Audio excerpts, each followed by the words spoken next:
A crime called motherhood. In 1877, Buckskin, Arizona, a woman was beaten unconscious, not for stealing, not for lying, but for giving birth to a daughter. Her crime? Being a mother to girls. Her sentence? A lifetime of bruises and shame, but one stranger's defiance would ignite a revolution that shattered the chains of an entire town. This is the story of Evelyn Pierce, the woman who turned her greatest shame into her proudest legacy. Stay until the end and comment what city you're watching from so I can see how far this story travels. The desert wind carried no mercy that October night in 1877. It howled through the crooked streets of Buckskin, Arizona, rattling the shutters of saloons and boarding houses, sweeping dust across the wooden planks that served as sidewalks. In a town where justice was measured in bullets and morality in whiskey, nobody paid much attention to the screams coming from the shack at the edge of town. They'd heard them before. They'd hear them again. Inside that shack, Evelyn Pierce knelt on the dirt floor, her body trembling, her nightgown soaked through with sweat and blood. The midwife, a gray-haired woman named Martha Clemens, worked by candlelight, her weathered hands steady even as her face creased with worry. "Push now, child," Martha whispered, her voice barely audible over the wind. "Just one more.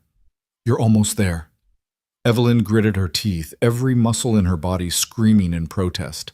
She'd done this twice before. Twice she'd endured this agony.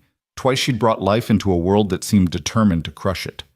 Her hands clutched the edge of a wooden crate, splinters digging into her palms as she bore down with everything she had left. And then, a cry. Thin and fragile, but unmistakably alive. Martha moved quickly, wrapping the newborn in a threadbare blanket. For a moment, the midwife's expression softened as she looked down at the tiny face, red and wrinkled and perfect. Then her eyes lifted to Evelyn, and something like sorrow flickered there. "It's a girl," Martha said quietly. The words hung in the air like a death sentence. Evelyn's breath caught in her throat. She reached out with shaking hands, and Martha placed the baby against her chest. The infant's warmth seeped through the thin fabric of her nightgown, and for one precious moment, the world narrowed to just the two of them, mother and daughter, breathing in sync. "She's beautiful," Evelyn whispered, tears streaming down her face. "She's so beautiful." Behind the door that separated the main room from the sleeping alcove, two small faces peered through the gap. Sarah, 7 years old, with her mother's dark hair and her father's sharp chin, and little Margaret, barely 5, clutching her older sister's hand with white-knuckled terror. They'd been through this before, too. They knew what came next. Martha gathered her supplies with practiced efficiency, her movements quick and purposeful. "I'll be going now," she said, not quite meeting Evelyn's eyes. "You rest. Keep the baby warm." "Martha," Evelyn's voice cracked. "Please, don't tell him yet. Just give me tonight. Just one night." The midwife's jaw tightened. For a moment, she looked as though she might refuse. Then she gave a single sharp nod. "I'll take the long way home," she said. "But Evelyn, you know I can't protect you from what's coming." The door creaked shut behind her, and the shack fell silent except for the baby's soft mewling and the relentless wind outside. Evelyn pulled her daughter closer, pressing her lips to the infant's forehead. She breathed in the smell of her, milk and copper, and something indefinably sweet. "I'm sorry," she whispered into the darkness. "I'm so sorry." Sarah crept out from behind the door, Margaret following close behind. They moved like ghosts, their bare feet silent on the dirt floor. Sarah's eyes were too old for her age, haunted by things no child should have witnessed. "Mama?" she whispered. Is it another girl?" Evelyn nodded, unable to speak past the lump in her throat. Margaret began to cry, quiet, hiccuping sobs that she tried desperately to muffle with her hands. Sarah wrapped an arm around her sister's shoulders, her small face set in grim determination. "It's going to be bad this time, ain't it?" Sarah said. It wasn't really a question. Before Evelyn could answer, the sound of heavy boots on the wooden steps outside sent ice through her veins. The door crashed open, slamming against the wall with such force that dust rained down from the rafters. Caleb Pierce stood in the doorway, his massive frame silhouetted against the night sky. He'd been drinking. The sour stench of whiskey rolled off him in waves, mixing with the smell of sweat and tobacco. "Well?" His voice was a low growl, dangerous and unpredictable. What is it? Evelyn clutched the baby tighter, instinctively trying to shield her with her body. Caleb, please. I asked you a question, woman. He took a step inside, his boots thundering against the floorboards. His eyes were bloodshot, his face flushed with alcohol and rage. Boy or girl? The silence stretched out like a rope pulled taut, ready to snap. Girl, Evelyn finally whispered. For a heartbeat, Caleb stood perfectly still. Then his face contorted into something inhuman, a mask of pure fury that made Evelyn's daughter shrink back into the shadows. A girl, he repeated, his voice dropping to a whisper more terrifying than any shout. Another goddamn girl. He crossed the room in 3 long strides. Evelyn barely had time to turn away before his hand connected with the side of her head, the impact sending stars exploding across her vision. She crumpled to her knees, somehow managing to keep the baby cradled against her chest, even as pain radiated through her skull. 3 times, Caleb roared, his spit flying. 3 times I waited, and 3 times you give me nothing but useless daughters. What kind of woman are you? What kind of curse did I marry? He kicked her in the ribs, and Evelyn's breath left her lungs in a rush. She curled around the baby, her back taking the brunt of his boot as it came down again and again. Through the ringing in her ears, she could hear Margaret screaming, could hear Sarah begging their father to stop. Shut up! Caleb backhanded Sarah across the face, sending the girl sprawling. This is your mother's fault. She's the one who can't give me a son. She's the one who's shaming this family. Blood ran hot down Evelyn's temple, dripping onto the dirt floor. Each breath felt like broken glass in her lungs. But still, she held onto the baby, her arms locked around the tiny body with a strength that came from somewhere beyond physical endurance. Please, she gasped. Please, Caleb. She's just a baby. She didn't choose. That's the problem. He grabbed a fistful of her hair, yanking her head back so violently she felt something pop in her neck. None of you chose, but I'm stuck with you. 3 daughters. Do you know what that means? Do you know how the men laugh at me in the saloon? Poor Caleb Pierce, they say, can't even make a son. What kind of man is he? His fist came down on her face, and Evelyn felt her lips split, tasted copper flooding her mouth. The world tilted sideways. Darkness crept in at the edges of her vision. Worthless, Caleb spat, releasing her hair. She collapsed onto the floor, her body curling protectively around the baby. All of you. Worthless. He turned and stumbled toward the door, pausing in the threshold. Don't expect me back tonight, he slurred. I can't stand the sight of you. The door slammed shut behind him, and for a long moment the only sound was Margaret's broken sobbing and the baby's frightened wails.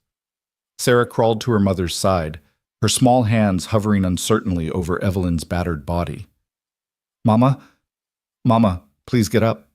Evelyn forced her eyes open, though the effort sent fresh waves of pain through her skull. Blood pooled beneath her cheek, warm and sticky.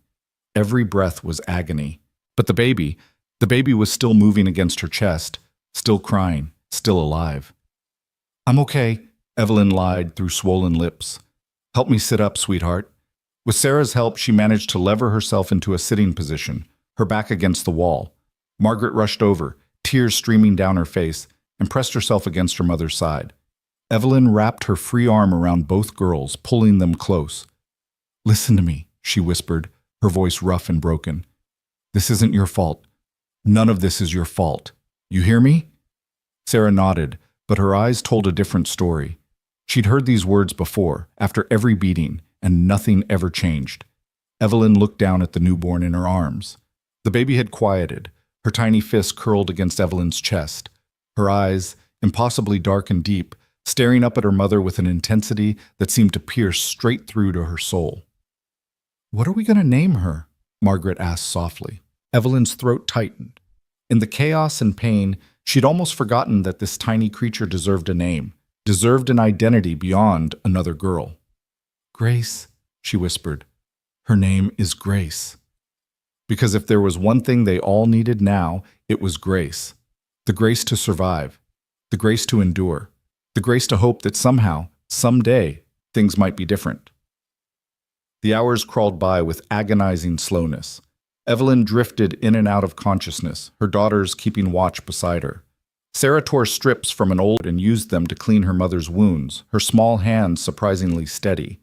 Margaret sang softly, a lullaby their grandmother had taught them, back before she'd died, and left them alone with Caleb. Dawn was still hours away when the sound of wagon wheels crunching over gravel made them all freeze. Evelyn's heart hammered against her ribs. Had Caleb come back already? Was he bringing friends, witnesses to her failure? But the footsteps that approached the door were different, measured, purposeful, lacking the aggressive stomp of Caleb's boots. A knock came, soft but firm. "Mrs. Pierce?" The voice was male but gentle, carrying a quality Evelyn couldn't quite place. Concern, maybe, or pity. "Ma'am, my name is Samuel Graves. Martha Clemens sent me. She's worried about you and your girls." Evelyn tried to respond, but her voice came out as little more than a croak. Sarah moved to the door, her hand on the latch, looking back at her mother for permission. "Don't," Evelyn whispered, terror flooding through her. "Don't open it. Men don't help women like me. They only make things worse." "Mama, we have to try," Sarah said, her voice carrying a desperation that broke Evelyn's heart. "We can't keep going like this. We just can't." Before Evelyn could protest further, Sarah lifted the latch and cracked the door open. Through the gap, Evelyn caught a glimpse of a man's silhouette, tall and lean, with a hat held respectfully in his hands. The pre-dawn light was just beginning to paint the horizon, casting everything in shades of deep blue and gray. "Please," Samuel Graves said, and something in his voice made Evelyn's protest die in her throat. "I'm not here to judge or to interfere. Martha said you might need help, and I have a wagon and a ranch about 5 miles from here where nobody would bother you. Not tonight, anyway." "Why?" The word escaped Evelyn's lips before she could stop it. "Why would you help us?" Through the narrow opening, she saw Samuel's shoulders rise and fall in a slow breath. "Because I had a daughter once," he said quietly, "and a wife. And I lost them both to fever 3 years back. And every day since, I've wondered what the world might have been like if someone had been there to help them when they needed it most." Silence fell between them, broken only by the wind and the distant cry of a coyote. "My husband," Evelyn began. "Your husband rode off toward the saloons an hour ago," Samuel interrupted gently. "I passed him on my way into town. He won't even know you're gone until morning, if then. And by the time he sobers up enough to care, well, you could be somewhere safe." Sarah looked back at her mother, her eyes pleading. Margaret had stopped crying, her attention fixed on the stranger at the door with a mixture of hope and fear. Evelyn's mind raced, every instinct screaming at her to refuse, to stay, to endure as she always had. Strange men didn't offer help without expecting something in return. Everyone knew that. And yet, she looked down at Grace, sleeping fitfully in her arms. She looked at Sarah's bruised cheek, at Margaret's tear-stained face. She thought about tomorrow, and the day after that, and all the endless days of violence and shame that stretched out before them like a road leading nowhere but suffering. "If birthing daughters shames a man," Samuel said, his voice carrying through the crack in the door like a lifeline thrown to a drowning woman, "then I'll raise them proud, every last one." The words hit Evelyn like a physical blow, not of pain, but of something she'd almost forgotten existed. Hope. Dangerous, terrifying hope. "Give me 5 minutes," she whispered. "Just 5 minutes to gather our things." She saw Samuel nod through the gap in the door. "I'll ready the wagon, ma'am. Take your time." Sarah closed the door and turned to her mother, her eyes wide with disbelief. "Are we really leaving?" "I don't know if we should," Evelyn admitted, struggling to her feet with Margaret's help. Every movement sent fresh pain lancing through her body, but she forced herself upright. "I don't know if this is right or if it's madness, but I know I can't watch him hurt you girls anymore. I can't." They moved quickly, gathering what little they owned, a few clothes, a tin cup, the quilt Evelyn's mother had made. Margaret found her one treasured possession, a carved wooden horse that her grandfather had given her before he died. Sarah clutched a book of prayers that the traveling preacher had gifted her last summer. Evelyn wrapped Grace in the cleanest blanket they had and held her close. "If this stranger means us harm," she whispered to her daughters, "we run. You understand? You run, and you don't look back. Promise me." Both girls nodded solemnly. When they emerged from the shack, the sky had lightened to a deep purple, stars still visible but fading fast. Samuel stood beside a sturdy-looking wagon, his horse, a patient-eyed roan, already hitched and ready. In the growing light, Evelyn could see him more clearly, a man in his mid-30s, with weathered skin and kind eyes. He wore simple clothes, clean but well-worn, and his hat bore the sweat stains of honest work. He took one look at Evelyn's battered face, and his jaw tightened, but he said nothing. Instead, he simply stepped forward and held out his arms. "Let me help you up," he said. "You look like you can barely stand." Evelyn hesitated, then allowed him to support her elbow as she climbed into the wagon bed. The girls scrambled up after her, Sarah pulling Margaret close. Samuel had laid out blankets and even a pillow, small comforts that felt impossibly luxurious. "There's water in that canteen," he said, pointing to a leather container hanging from the wagon's side. "And some cornbread wrapped in cloth. It's not much, but it'll hold you till we get to the ranch." He climbed onto the driver's seat and took up the reins. The wagon lurched forward, wheels creaking, and Buckskin began to recede behind them. Evelyn watched the shack grow smaller and smaller, half expecting Caleb to come roaring out of the darkness to drag her back into that hell she'd called home for 8 long years. But the streets remained empty. The only witnesses to their departure were the stars overhead and the wind that whispered through the sage. "Where's your ranch?" Evelyn asked, her voice barely carrying over the sound of the wheels. "Beyond the ridge," Samuel called back. "It's not much, just a small house and some land. I raise horses mostly, sell them to the cavalry fort when they're ready. It's quiet, peaceful. A good place for children to grow up." Sarah leaned against her mother's shoulder, exhaustion finally overtaking her fear. Margaret had already fallen asleep, her head pillowed on the quilt. Only Evelyn remained awake, her eyes fixed on the horizon as the sun began its slow climb into the sky. She'd left everything she'd ever known behind. Her home, however terrible. Her husband, however cruel. The life she'd built, however broken. And for what? The word of a stranger? The slim hope that somewhere in this harsh desert, kindness might actually exist? But as Grace stirred in her arms, letting out a small, sleepy sound, Evelyn felt something shift inside her chest. Not quite peace. She was too raw for that, too damaged. But perhaps the first fragile seed of it, the possibility that her daughters might grow up without fear, that they might learn their worth not from a man's fists, but from a man's respect.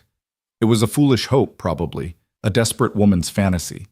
But for the first time in years, Evelyn Pierce dared to hope anyway. The journey took nearly 2 hours, the wagon following a winding trail that cut through rocky outcroppings and stands of juniper. The sun climbed higher, painting the desert in shades of gold and red.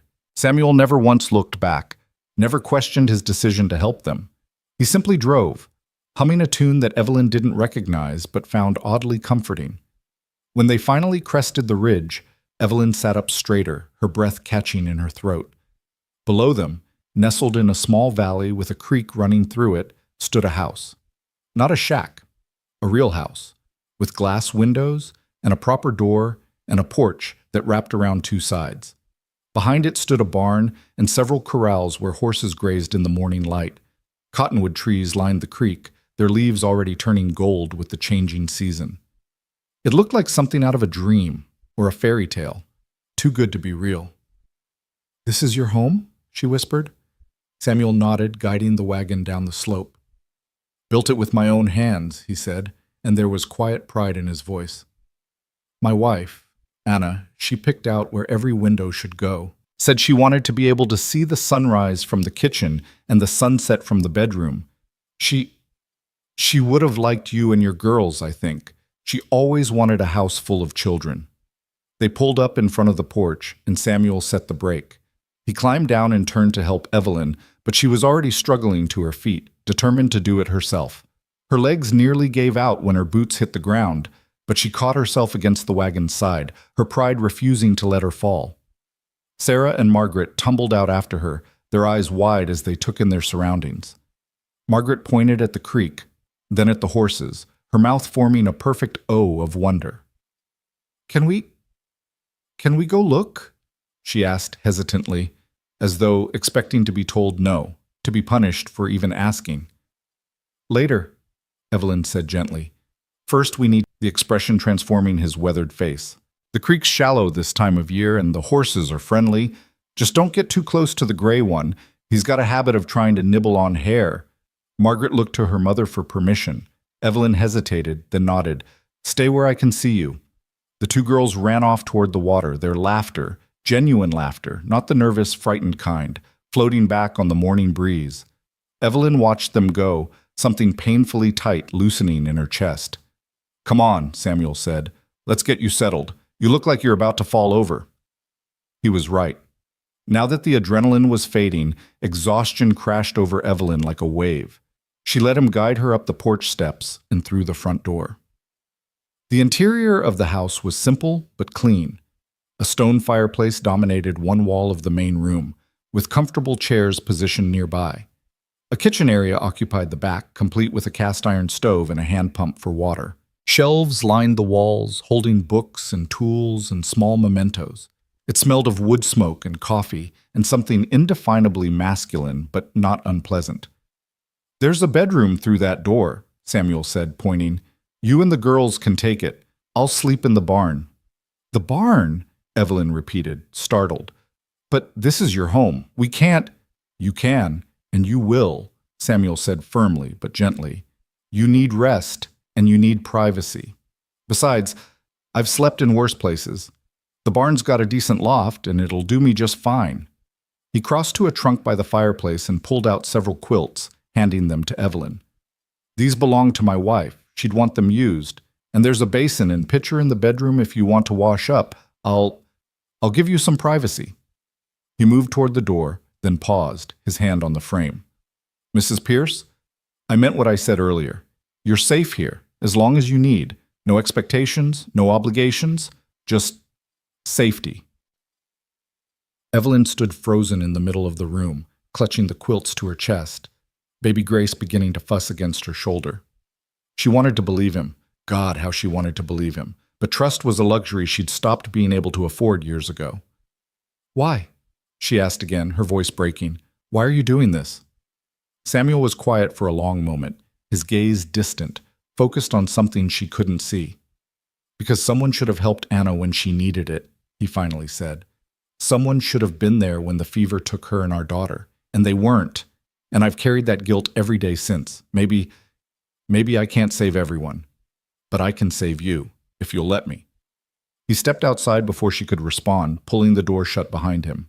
Evelyn stood alone in the quiet house, her daughter's laughter drifting through the open windows, the weight of a stranger's kindness pressing down on her shoulders like a blessing she didn't know how to accept. She walked slowly to the bedroom, pushed open the door with her hip. Inside, she found a real bed.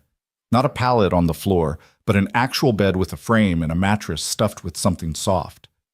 The basin Samuel had mentioned sat on a washstand with a clean towel folded beside it. Evelyn sat on the edge of the bed, and the moment her weight settled onto that soft surface, something inside her broke. The tears came in great, heaving sobs that shook her entire body. She bent over Grace, her tears falling onto the baby's blanket, and wept for everything she'd endured, for every bruise and every harsh word, for every night she'd lain awake wondering if Caleb would kill her in her sleep. But she also wept for something new, something terrifying and fragile, and almost too painful to name. Hope.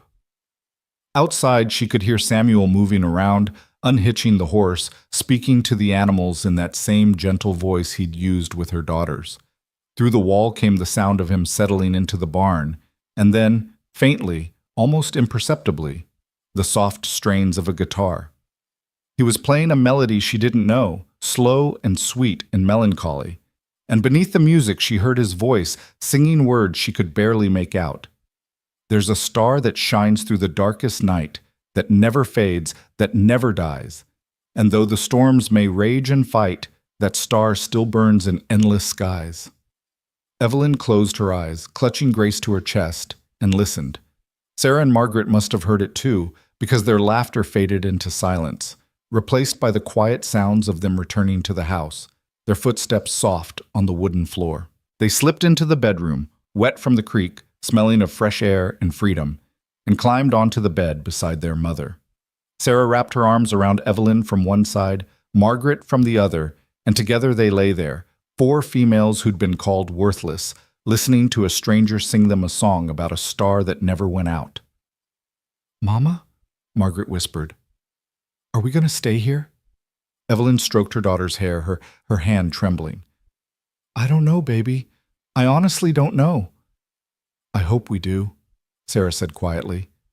"I hope we can stay forever." Evelyn didn't answer. She couldn't promise them forever.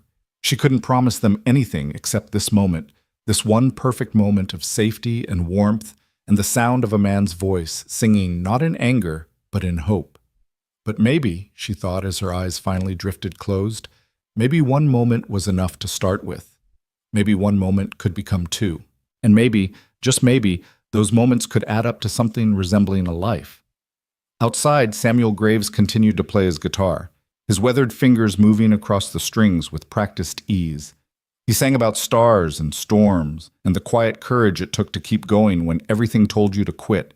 He sang for the woman and children sleeping in his house, for the wife and daughter he'd lost, for every broken soul trying to find their way through the darkness. And in the growing light of that Arizona morning, his music floated across the valley like a prayer, or perhaps a promise, that somewhere in this harsh, unforgiving world, kindness could still exist. That somewhere, somehow, broken things could be made whole again. The sun climbed higher, spilling golden light through the bedroom window, and across the quilt where Evelyn and her daughters lay tangled together like shipwreck survivors clinging to a raft. Evelyn woke first, her body stiff and aching, every bruise announcing itself with fresh insistence. For a disorienting moment, she forgot where she was, the softness of the mattress beneath her, the clean smell of cotton and cedar, the absence of Caleb's angry breathing beside her. Then it all came rushing back. The wagon, the stranger, the impossible kindness that felt more like a trap she hadn't yet sprung. Grace stirred against her chest, making small, hungry sounds. Evelyn sat up carefully, trying not to wake Sarah and Margaret, who were still lost in the deep sleep of exhausted children. Through the window, she could see Samuel moving between the barn and one of the corrals, leading a chestnut mare by a rope halter. He moved with quiet confidence, his gestures economical and sure. She watched him for a long moment, searching for signs of the darkness she knew must lurk beneath his surface. All men had it, that capacity for cruelty, for violence, for turning kindness into currency that demanded repayment. Caleb had been sweet once too, in the beginning. He'd brought her wildflowers and called her beautiful and promised her a life of comfort and respect. Those promises had lasted exactly as long as it took to say wedding vows and close the bedroom door. Grace's fussing grew more insistent, pulling Evelyn back to the present. She needed to feed her daughter, to clean herself up, to figure out what came next. One step at a time. That was all she could manage. One breath, one moment, one decision at a time. She rose from the bed, wincing as her ribs protested. In the morning light, she caught sight of herself in a small mirror hanging on the wall and almost didn't recognize the woman staring back. Her left eye had swollen nearly shut, the skin around it a deep purple black. Her lip was split and crusted with dried blood. Bruises mottled her neck like ugly flowers blooming under her skin. "Mama?" Sarah's voice was small and uncertain. "Are you okay?" Evelyn turned, forcing a smile that pulled at her damaged lip. "I'm fine, sweetheart. Just sore. Help me with your sister, will you?" Together they changed Grace's soiled cloth and got her settled to nurse. Margaret woke slowly, rubbing her eyes and looking around the unfamiliar room with wonder rather than fear. A small miracle in itself. "Is this real?" Margaret whispered. "Or are we dreaming?" "I don't know yet," Evelyn admitted, stroking her daughter's hair. "But let's find out together." They emerged from the bedroom to find the main room flooded with sunlight.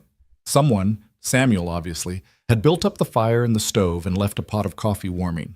Beside it sat a basket covered with a checkered cloth, and when Sarah lifted the corner, she gasped. "Mama, look! Eggs and bacon and biscuits! Real biscuits!" Evelyn's throat tightened. When was the last time her daughters had eaten a proper breakfast? Caleb spent his money on whiskey and gambling, leaving them to survive on cornmeal mush and whatever vegetables she could coax from the hard-packed dirt behind their shack. "We can't just take his food," Evelyn said, though her stomach cramped with hunger. Why not? Margaret asked, her hand already reaching for a biscuit. He left it for us, didn't he? Before Evelyn could answer, a knock came at the door, gentle, respectful. Samuel's voice carried through the wood. Mrs. Pierce, I'm heading out to check the fence line. I'll be gone most of the morning. Please help yourselves to breakfast. There's milk in the cold box out back if the girls want some. Evelyn moved to the door, cracking it open. Samuel stood on the porch, hat in hand, his eyes carefully averted from her battered face. Mr. Graves, she began. Samuel, he corrected gently, and you don't need to thank me. Just eat. Get your strength back. We can talk later if you want, or not at all. Whatever you need. He settled his hat back on his head and started down the porch steps. Evelyn watched him go, confusion and suspicion warring with something that felt dangerously like gratitude. Mr. Graves. Samuel, she called after him. He paused, turning back. Why don't you ask? Why you don't demand to know what happened, or what I'm planning, or anything? Samuel was quiet for a moment, his gaze steady and surprisingly gentle. Because I figure you'll tell me when you're ready, or you won't, and that's fine too. A person's story is theirs to share or keep, Mrs. Pierce. I learned that the hard way. He touched the brim of his hat in a small salute and continued toward the barn, leaving Evelyn standing in the doorway with Grace in her arms and 1,000 questions she couldn't quite form into words. The girls fell on the breakfast like starving wolves, and Evelyn couldn't bring herself to stop them. She ate more slowly, each bite an exercise in pain as her split lip protested. But the food was good. Better than good. The eggs were perfectly cooked, the bacon crispy, the biscuits light and fluffy. Someone who could cook like this had learned from a woman's hand, she thought. His wife, probably. The ghost who still haunted this house in the form of quilts and recipes and empty spaces. After breakfast, Evelyn cleaned up while the girls explored the house with growing confidence. They discovered Samuel's bookshelf, a luxury beyond imagining, and Sarah pulled down a worn copy of Robinson Crusoe, her eyes going wide. Mama, can I read this? Do you think he'd mind? I don't think so, Evelyn said, but we'll ask when he comes back. Margaret found something even more precious, a wooden box filled with drawing charcoal and paper. She held up a stick of charcoal like it was made of gold. For drawing? Real drawing paper? Evelyn's heart ached. Her daughters were so hungry for beauty, for learning, for anything beyond the grim survival that had defined their lives, and she'd been unable to give them any of it. Let's wait and ask, she said again, though it killed her to see Margaret's face fall. The morning stretched on, marked by the sound of the creek outside and the occasional whinny of horses. Evelyn bathed herself and the baby as best she could with the basin water, trying to clean away the evidence of last night's violence. But some stains went deeper than skin, and she knew the bruises on her soul would take far longer to fade than the ones on her face. She was hanging wet cloths to dry on the porch railing when she heard the wagon returning. Samuel drove up with another man beside him, older, with a gray beard and the bearing of someone used to authority. Evelyn's first instinct was to grab her daughters and run, but something in Samuel's calm demeanor stopped her. Mrs. Pierce, Samuel called as he set the brake. This is Doc Matheson. I thought maybe he could take a look at you and the baby. Make sure everything's healing proper. The doctor climbed down, medical bag in hand. He had kind eyes, she noticed, and gentle hands that moved with the certainty of long practice. No need to be frightened, ma'am, Doc Matheson said. Samuel told me you had a rough night. I just want to make sure there's no serious damage that needs tending. Evelyn looked between them, trying to read the situation. Was this a trap? Had Samuel reported her to the authorities? Would they send her back to Caleb, back to that shack, and the endless cycle of violence? I don't have money to pay you, she said, her voice harder than she intended. Didn't ask for any, the doctor replied. Now, can we go inside? Or would you prefer I examine you out here where God and everyone can watch? The gentle sarcasm in his tone was so unexpected that Evelyn almost smiled. Almost. She led them inside where Sarah immediately positioned herself between her mother and the strange man, her small body rigid with protective tension. Samuel noticed and knelt down to the girl's eye level. Sarah, is it? He asked. She nodded warily. How about you help me with something in the barn? I've got a new foal that could use some checking on, and I suspect you've got a gentle touch with animals. Sarah looked to her mother for permission. Evelyn hesitated, then nodded. Take Margaret with you. When the girls had gone, Doc Matheson set his bag on the table and gestured for Evelyn to sit. His examination was thorough but impersonal, his touch clinical. He checked her ribs, looked at her eyes, examined the cut on her lip and the bruises on her neck. Nothing broken, he finally announced, though you came damn close with these ribs. You're going to hurt for a good while longer, but time will heal it. The baby? Evelyn handed Grace over, watching anxiously as the doctor examined her newborn daughter with the same careful attention. After a few minutes, he smiled.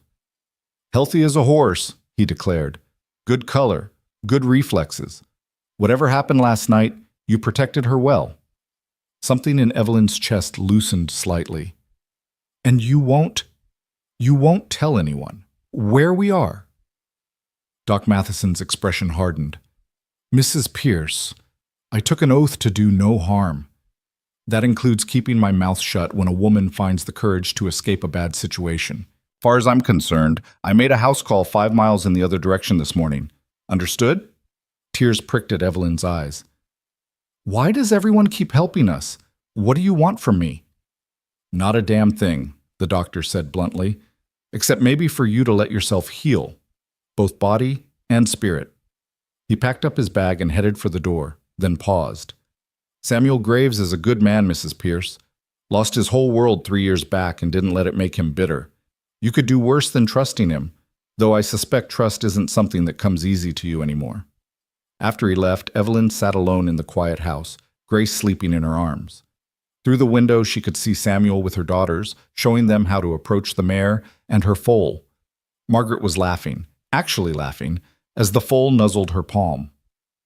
Sarah stood more cautiously, but even from this distance, Evelyn could see the wonder on her face. When was the last time her girls had laughed? Really laughed, without fear behind it. That night, after a supper of venison stew and fresh bread that Samuel had somehow conjured, the girls begged to stay up a little longer. Samuel had pulled out his guitar again, and the sound of it seemed to hold them all in its spell. Do you know any happy songs? Margaret asked, perched on the floor near his chair. Samuel's fingers stilled on the strings. I might remember a few. What kind of happy songs? The kind Grandma used to sing, Sarah said softly, before she died. About sunshine and flowers and good things. Something passed across Samuel's face, grief, maybe, or memory. Then he began to play a lilting melody, his voice rising in a song about a mockingbird and a diamond ring. The girls watched him with rapt attention, and gradually Margaret began to hum along. Evelyn stood in the kitchen doorway, baby Grace cradled against her shoulder, and felt something crack inside her. This stranger, this man who owed them nothing, was giving her daughters what she'd been unable to provide. Hope, joy, the simple pleasure of music without menace behind it. When the song ended, Margaret clapped her hands. Another one! Please! It's late, Evelyn said, her voice rough. We should let Mr. Graves rest. One more won't hurt, Samuel said, his eyes finding hers across the room. If it's all right with you. Evelyn nodded, unable to speak past the lump in her throat.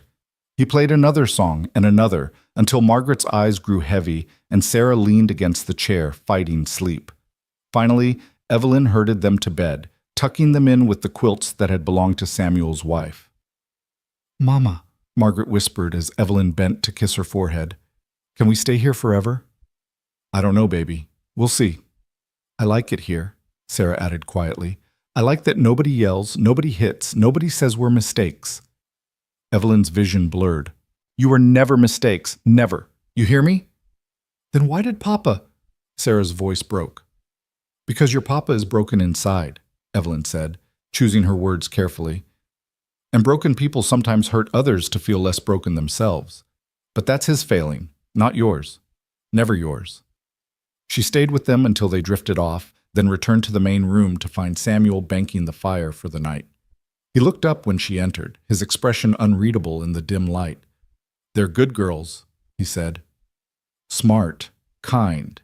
You've raised them well despite Despite their father? Despite growing up in hell? I wasn't going to put it quite that way, but yes. An uncomfortable silence fell between them. Samuel gathered his hat and jacket, preparing to retreat to the barn as he'd done the night before. But Evelyn's voice stopped him at the door. "Why do you sleep in the barn?" she asked. "This is your home. We're the intruders." Samuel turned, his hand on the doorframe. "You're not intruders. You're guests. And guests deserve privacy and safety. The barn's fine for me. But it's cold at night and uncomfortable. And Mrs. Pierce," Samuel interrupted gently, "I sleep in the barn because I want you to feel safe. Because I know what it's like to be afraid in your own home. To wonder if the person you're supposed to trust is going to hurt you.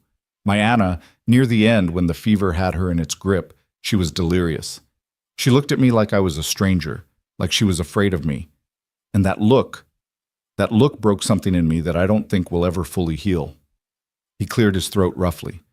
"So I sleep in the barn because I need you to know that you're safe here, that I'm not going to come through that door in the middle of the night, that you can rest without one eye open, listening for footsteps. You understand?" Evelyn did understand, and the understanding made her want to weep. "You're a strange man, Samuel Graves." "So I've been told." He smiled, but it didn't quite reach his eyes. "Get some rest, Mrs. Pierce. Tomorrow's another day." He slipped out into the night, and Evelyn heard him cross the yard to the barn, his footsteps fading into the darkness. She stood alone in his house, this stranger's house, and tried to make sense of a world where kindness existed without conditions. It didn't make sense. Nothing about this made sense. But maybe, she thought as she settled into the big bed with Grace beside her and her older daughters curled close, maybe sense was overrated. Maybe sometimes you just had to accept grace when it was offered, even if you couldn't understand why. The days began to blur together in a way that felt both disorienting and oddly comforting. Samuel left before dawn each morning, working his fence lines or training his horses, always leaving breakfast prepared and the fire banked. He returned at midday for a simple lunch, then disappeared again until evening. At night, he played his guitar and told stories that made Margaret laugh and Sarah forget to be afraid. And Evelyn watched it all with a mixture of gratitude and gnawing suspicion, waiting for the moment when the mask would slip, when Samuel would reveal what he really wanted in exchange for his charity. But that moment never came.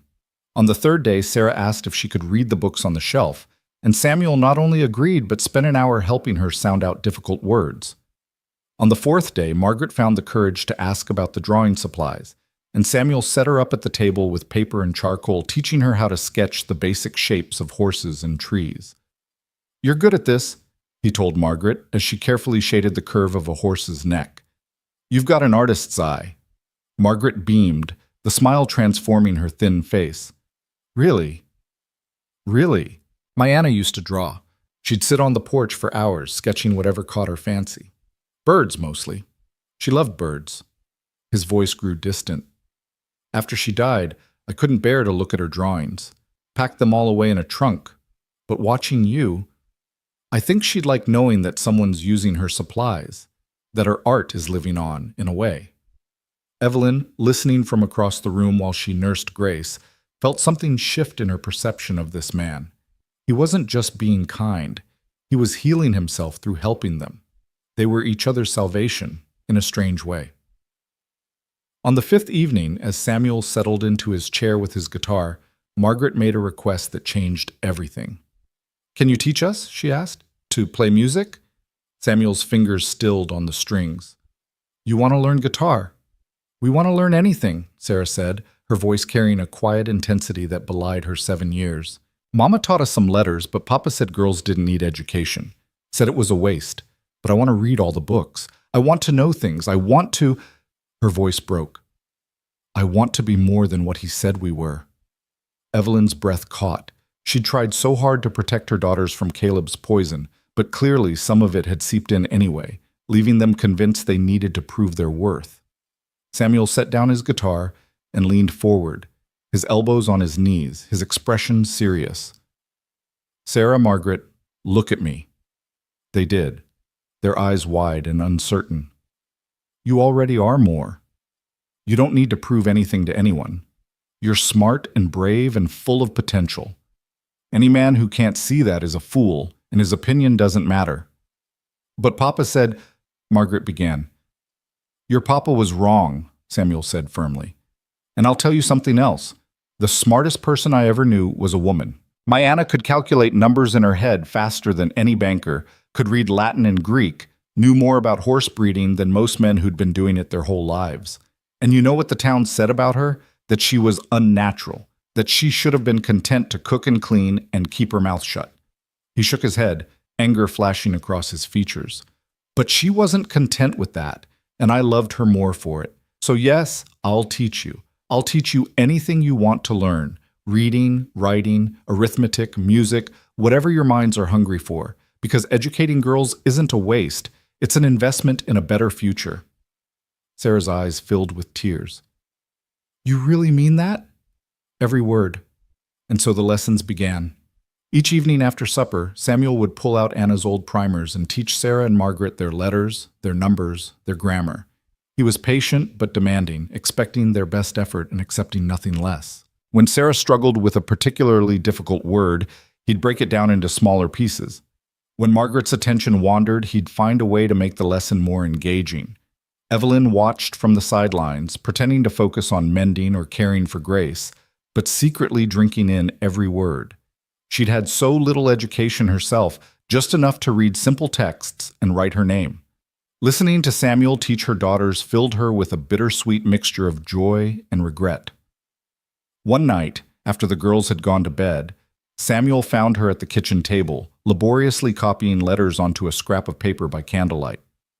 What are you working on? He asked. Evelyn's hand jerked, smudging the ink. Nothing, just nothing. He moved closer, looking over her shoulder at the careful, childish lettering. You're practicing your letters. Shame burned through her. I know it's foolish, a grown woman writing like a child. But Caleb said I didn't need to know more than I already did. Said women who tried to be clever were asking for trouble. May I? Samuel gestured to the empty chair beside her. She nodded, and he sat, pulling the paper toward him. Your letters are good. You've got a steady hand, but here... He picked up the pen and demonstrated. If you angle the nib like this, you'll get cleaner lines. And this letter, that's a G, but you're making it like a Q. See the difference? For the next hour, he taught her the way he taught her daughters, with patience and respect and no hint of condescension. When Evelyn finally mastered the troublesome G, she looked up to find Samuel smiling at her. What? She asked, self-conscious. Nothing. Just, you light up when you learn something new. It's nice to see. Evelyn looked away, uncomfortable with the warmth in his gaze. I should get to bed. Grace will be up soon for her feeding. Mrs. Pierce. Evelyn, Samuel said, stopping her as she rose. She froze at the sound of her first name in his voice. He'd always been so formal before. You don't have to hide your hunger to learn. Not here. This house, it's a place for growing, for becoming more than what the world told you you could be. For all of you.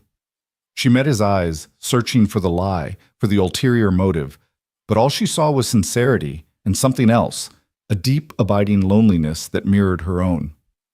Thank you, she whispered, for everything. I don't know how I'll ever repay you. Don't want repayment, Samuel said. Just want to see you and your girls thrive. That's payment enough. He stood and headed for the door, grabbing his jacket from the peg, but Evelyn's voice stopped him one more time. Samuel, you don't have to sleep in the barn anymore. I trust you. We all do. Samuel turned, and in the candlelight, she saw the sheen of moisture in his eyes. Thank you for that, he said roughly. But I'll keep to the barn a while longer. Not because I think you don't trust me, but because trust is fragile and I don't want to risk breaking it. Give it time, Evelyn. Give yourself time. He left, and through the window, Evelyn watched him cross to the barn, his guitar case slung over his shoulder. A moment later, she heard the soft strains of music drifting through the night, that same song about the star that never went out, no matter how dark the storm. She closed her eyes and let the music wash over her, and for the first time since leaving Buckskin, she allowed herself to believe that maybe, just maybe, they were going to be all right. But peace, Evelyn was learning, and the past had a way of catching up, no matter how far or how fast you ran. The storm came on the 11th day, though not from the sky. Evelyn was at the creek with Margaret, washing clothes in the cool water while Grace slept in a basket beneath the cottonwood tree. Sarah sat nearby with a book, sounding out words with increasing confidence. The afternoon sun filtered through the golden leaves, dappling everything in warm light, and for a moment, just a moment, Evelyn let herself forget about Buckskin, about Caleb, about the life she'd fled. Then Margaret pointed toward the ridge, her wet hand dripping onto Evelyn's arm. "Mama, look, Ryder's coming." Evelyn's blood turned to ice. She stood slowly, shading her eyes against the sun, and counted 4 horses descending the trail toward the ranch.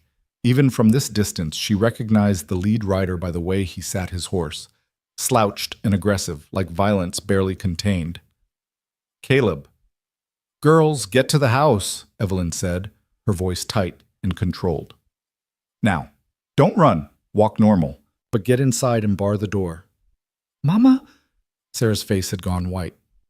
"Do as I say." Evelyn scooped up Grace's basket with trembling hands. "Go. Hide in the bedroom. Don't come out no matter what you hear." She watched her daughters hurry toward the house, then forced herself to walk, not run, walk, back along the creek path. Her mind raced. Samuel was out in the north pasture, too far to hear if she called. The rifle he kept above the mantel might as well have been in another state. She had nothing, no weapon, no protection, nothing but her own body between Caleb and her children. By the time she reached the yard, the riders had arrived. Caleb swung down from his horse with the practiced ease of a man who'd spent more time in saloons than working, his 3 companions spreading out in a loose semicircle. She recognized 2 of them, Frank Jessup and Tom Barlow, men who'd witnessed Caleb's rages before and done nothing to stop them. The third was a stranger, older and harder looking, with a deputy's star pinned to his vest. "Well, well," Caleb said, his voice dripping with false cheer. "There's my runaway wife. Thought you could just disappear, did you? Thought I wouldn't find you?" Evelyn stopped 10 feet away, clutching Grace's basket to her chest. "How did you find us?" "Martha Clemens has a loose tongue when her husband needs money," Caleb said, moving closer. "Told me all about the stranger who came asking after you. Samuel Graves owns a horse ranch beyond the ridge. Weren't hard to figure out." He gestured to his companions. "Brought witnesses this time. Legal witnesses. You abandoned your husband, Evelyn, left your home without permission. That makes you a thief. You stole yourself and my daughters and whatever else you could carry." "I stole nothing," Evelyn said, fighting to keep her voice steady. "I left because you beat me near to death for birthing a daughter. I left to save our children from watching you kill me." Frank Jessup shifted uncomfortably at that, but Tom Barlow just spat tobacco juice into the dirt. The deputy, his badge-red Porter, watched with cold, calculating eyes. "That's her version," Caleb said to Porter. "My version is she ran off with another man. Adultery, abandonment. I want my property back." "We're not property," Evelyn said, louder now.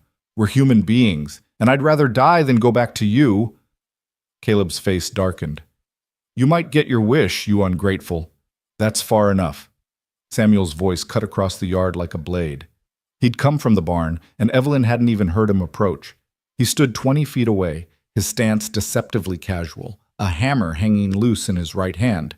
Not a gun, just a hammer. But something in his bearing made even Caleb pause. "This doesn't concern you, Graves," Caleb said. "This is between a man and his wife." "She's on my land," Samuel replied quietly. "That makes it my concern." "You hiding behind another man now, Evelyn?" Caleb sneered. "Found yourself a new husband already? Or maybe you're just spreading your legs for room and board?" Samuel's expression didn't change, but his knuckles went white around the hammer's handle. "Watch your mouth." "Or what? You gonna hit me with that hammer?" Caleb laughed, and his friends joined in. "I got a deputy here, Graves. I got the law on my side. You interfere with a man claiming his legal property. That's a crime." Deputy Porter finally spoke, his voice flat and bureaucratic. "Mr. Graves, the law's clear. Mrs. Pierce is married to Mr. Pierce. She has no legal right to leave without his permission. I'm going to have to ask you to stand aside." Samuel didn't move. "And if I don't?" Porter's hand drifted toward the pistol at his hip. Then I'll have to arrest you for obstruction. Wait. Evelyn stepped forward, putting herself between Samuel and the deputy. Please, don't. This isn't your fight, Samuel. You've done enough, more than enough. She turned to face Caleb, and the look in his eyes, triumph mixed with malice, made her stomach turn. But she lifted her chin and met his gaze without flinching. If I come back, she said slowly, you leave Samuel Graves alone. You don't press charges. You don't cause trouble. You get what you want, your wife and daughters back. That's the deal. Evelyn, no. Samuel started forward, but Porter drew his gun, pointing it at Samuel's chest. Stay where you are, the deputy ordered. Caleb's smile was a slash of cruelty across his face. Well, now that's more like it. Finally remembering your place, are you? Took you long enough. He held out his hand. Come on then. Let's go home. Evelyn took one step forward, then another. Grace began to cry in her basket, as if sensing her mother's terror. Each step felt like walking to her own execution. But what choice did she have? If she refused, they'd arrest Samuel, maybe hurt him. And her daughters, God, her daughters would watch it all happen. She was 3 steps away when a voice rang out across the yard, young and fierce and absolutely certain. No! Sarah stood on the porch, her small body rigid with defiance. Margaret appeared behind her, tears streaming down her face, but her jaw set with determination. We're not going back, Sarah continued, her voice shaking but strong. We're not going back to that place, to him. Caleb's expression shifted from triumph to rage. Get in the house, girl, before you what? Sarah demanded. Before you beat us like you beat Mama? Before you tell us we're mistakes and worthless and should have been sons? She took a step forward, and Evelyn's heart seized with fear and pride in equal measure. We heard what Mr. Samuel said, that we're not mistakes, that girls are just as valuable as boys, and we believe him, not you. You little... Caleb started toward the porch, but Samuel moved faster, putting himself in Caleb's path. The hammer was raised now, not threatening, but ready. Touch those children, and I'll break every bone in your hand, Samuel said, his voice so cold it could have frozen the desert. You want to fight someone? Fight me. Samuel, please, Evelyn begged, but he wasn't looking at her. His eyes were locked on Caleb, and there was something in them that made even Frank Jessup take a step back.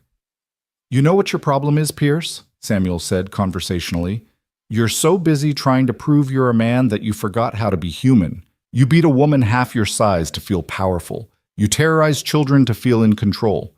And you call it being a husband, being a father, when really it's just being a coward. Caleb's face went purple. You son of a... He swung wildly, but Samuel sidestepped easily, and the momentum of Caleb's own punch sent him stumbling. Tom Barlow moved to help his friend, but Samuel spun toward him, the hammer raised. I wouldn't, Samuel said. Not unless you want to explain to your wife why you came home with a broken arm. This is assault, Porter shouted, finally seeming to remember he was supposed to be enforcing the law. Everyone stand down or I'll pull. You'll what? The new voice came from the road, and everyone turned to see Doc Matheson climbing down from his buggy, followed by 3 women Evelyn recognized from town, the school teacher, the preacher's wife, and Martha Clemens herself, looking equal parts guilty and defiant. What's going on here? Doc Matheson demanded, striding into the yard with the authority of a man used to being obeyed. Porter, why are you pointing a gun at Samuel Graves? This man is interfering with... Porter began. With what? A man trying to drag his battered wife back to a place where he beats her bloody? The doctor turned to Evelyn, his eyes softening. Mrs. Pierce, would you show these gentlemen your face? Let them see what kind of husband Mr. Pierce has been. Evelyn's hands shook, but she lifted her chin, letting the afternoon sun illuminate the bruises that had faded from purple to sickly yellow-green. She saw Frank Jessup look away. Even Tom Barlow had the decency to seem uncomfortable. That's old history, Caleb protested. Just a husband keeping his wife in line. It's legal. Actually, the schoolteacher interrupted, stepping forward with a leather-bound book in her hands. According to Arizona territorial law, excessive battery of a spouse is grounds for legal separation. And I'd say beating a woman unconscious for birthing a daughter qualifies as excessive. Who asked you? Caleb snarled. This is none of your business, you dried-up old... Mind your tongue, the preacher's wife said sharply, her voice carrying surprising steel. Mrs. Henderson here is doing more to educate this territory's children than you've done in your entire sorry life. Show some respect. Respect? Caleb laughed bitterly. From women who stick their noses where they don't belong? This is between me and my wife. Then let her speak, Martha Clemens said quietly. All eyes turned to the midwife. She looked older than Evelyn remembered, her face lined with regret. I'm sorry, she said, meeting Evelyn's gaze. I'm so sorry I told him. My husband, he needed the money, and Caleb offered good coin for information, but I couldn't live with myself if I didn't try to make it right. She turned to Deputy Porter. I was there the night Mrs. Pierce gave birth. I saw what condition she was in, fresh bruises on her arms and back from earlier beatings, and I heard Caleb Pierce storm in drunk and furious, heard him beating her while she held a newborn baby, heard her daughter screaming for him to stop. Her voice hardened. You want to talk about law? Let's talk about how the law protects men like Caleb and condemns women like Evelyn for having the courage to survive. Porter's gun hand had lowered slightly, uncertainty flickering across his face. That's all well and good, but marriage is a legal contract. A contract signed under duress isn't binding, Mrs. Henderson said, flipping through her book. And I'd argue that any woman who stays in a marriage primarily out of fear for her life is under duress. This is ridiculous, Tom Barlow muttered. Since when do women get to decide when a marriage is over? Since now, Samuel said. His voice was calm, but there was an edge to it that made everyone pay attention. Here, in this place, on my land, no child is called a mistake. No woman is considered property, and no man gets to use his fist to enforce his will. He looked at each person in turn, Caleb, Porter, Frank, Tom, his gaze steady and unflinching. You want Evelyn back, you want her daughters, then you go through me first, and I promise you I won't go down easy. Samuel, Evelyn whispered, terrified for him. Please don't. Hush now, he said gently, not taking his eyes off Caleb. I made you a promise, remember? That I'd raise your daughters proud. Can't do that if I let their father drag them back to hell. The moment stretched taut, balanced on a knife's edge. Caleb's hand drifted toward his belt, where Evelyn knew he kept a knife. Frank and Tom exchanged glances, clearly calculating whether this fight was worth the risk. Deputy Porter looked between Samuel and the growing crowd of townspeople, seeming to realize that this situation had spiraled far beyond a simple domestic dispute. Then Sarah's voice rang out again, clear and strong despite her tears. Mr. Deputy, can I say something? Porter looked relieved to have an excuse to holster his weapon. Go ahead, child. Sarah descended the porch steps, Margaret following close behind. They walked right up to the deputy, these two small girls with tangled hair and patched dresses, and looked him square in the eye. My papa used to lock us in the root cellar, Sarah said, her voice matter-of-fact in a way that made it all the more horrifying. When he was drinking, sometimes for hours. Margaret's afraid of the dark now because of it. She wakes up screaming. And Mama used to hide bread in her pockets, Margaret added, because Papa would eat all the food and leave nothing for us. We went to bed hungry most nights, all because we were girls instead of boys. Sarah took a shaky breath. Mr. Samuel taught me to read. Real reading, not just letters. He says I'm smart. He says I could be a teacher someday if I wanted. Nobody ever said I could be anything before. Her young face crumpled. Please don't make us go back, please. We'll die there. Maybe not right away, but slowly. Our spirits will die even if our bodies don't. The silence that followed was absolute. Even Caleb seemed momentarily at a loss for words. Margaret began to cry in earnest, and Mrs. Henderson moved forward to wrap her arms around both girls. There now, the schoolteacher murmured. There now, brave ones. You've said your piece. Deputy Porter removed his hat and ran a hand through his hair, clearly struggling with a decision that shouldn't have been difficult, but somehow was in a world where men's rights superseded women's lives. Mr. Pierce, he finally said, I think you should leave. Caleb's head snapped up. What? She's my wife. Those are my daughters. You can't. I can, and I am, Porter said, his voice firmer now. This isn't a simple case of a wife leaving her husband. This is a case of a woman fleeing violence with her children. And those children, he looked at Sarah and Margaret, those children just testified against you, in front of witnesses. They're just girls, Caleb exploded. Their word means plenty, Porter interrupted, especially when backed by a midwife, a doctor, and half the respectable women in buckskin. He settled his hat back on his head. You want to fight this? Take it to a judge, but I'm not dragging a battered woman and 3 children back to your house today. That's final. Frank Jessup cleared his throat. Caleb, maybe we should just— Shut up, Frank, Caleb snarled. But the fight had gone out of him, replaced by something uglier, humiliation mixed with rage. He turned that poisonous gaze on Evelyn. This isn't over. You hear me? This isn't over. Yes, it is, Samuel said quietly. He'd lowered the hammer but still held it loosely, ready if needed. You set foot on my property again, Pierce, and I'll have you arrested for trespassing. You send someone else to harass Mrs. Pierce or her daughters, I'll have them arrested too. And if you even think about hurting them again, I'll make sure every person in this territory knows exactly what kind of man you are. Caleb took a step forward, and for a moment Evelyn thought he might actually be foolish enough to attack Samuel in front of a deputy and a dozen witnesses. But Tom Barlow grabbed his arm. Come on, Tom muttered. It's done. Let's go. Slowly, reluctantly, Caleb let himself be led back to his horse. He mounted awkwardly, his movements jerky with suppressed fury. Before turning to leave, he looked at Evelyn one last time. You were mine, he said, and there was genuine bewilderment in his voice, as if he truly couldn't understand how his property had gained the ability to choose. I owned you. No, Evelyn said, and her voice carried across the yard with a strength she didn't know she possessed. You never owned me. You just convinced me I was too broken to leave. But I'm not broken. I'm surviving, and that's something you'll never understand. Caleb's face twisted with an emotion Evelyn couldn't quite name. Rage mixed with something that might have been loss. Then he wheeled his horse around and spurred it hard, sending it galloping back toward the ridge. Frank and Tom followed, casting uncertain glances over their shoulders. Deputy Porter lingered a moment longer.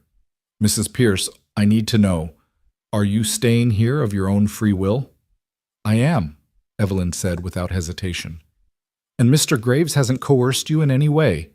Hasn't taken advantage of your situation? Samuel saved my life, Evelyn said firmly. He's given me and my daughters safety, food, and kindness. He's asked for nothing in return.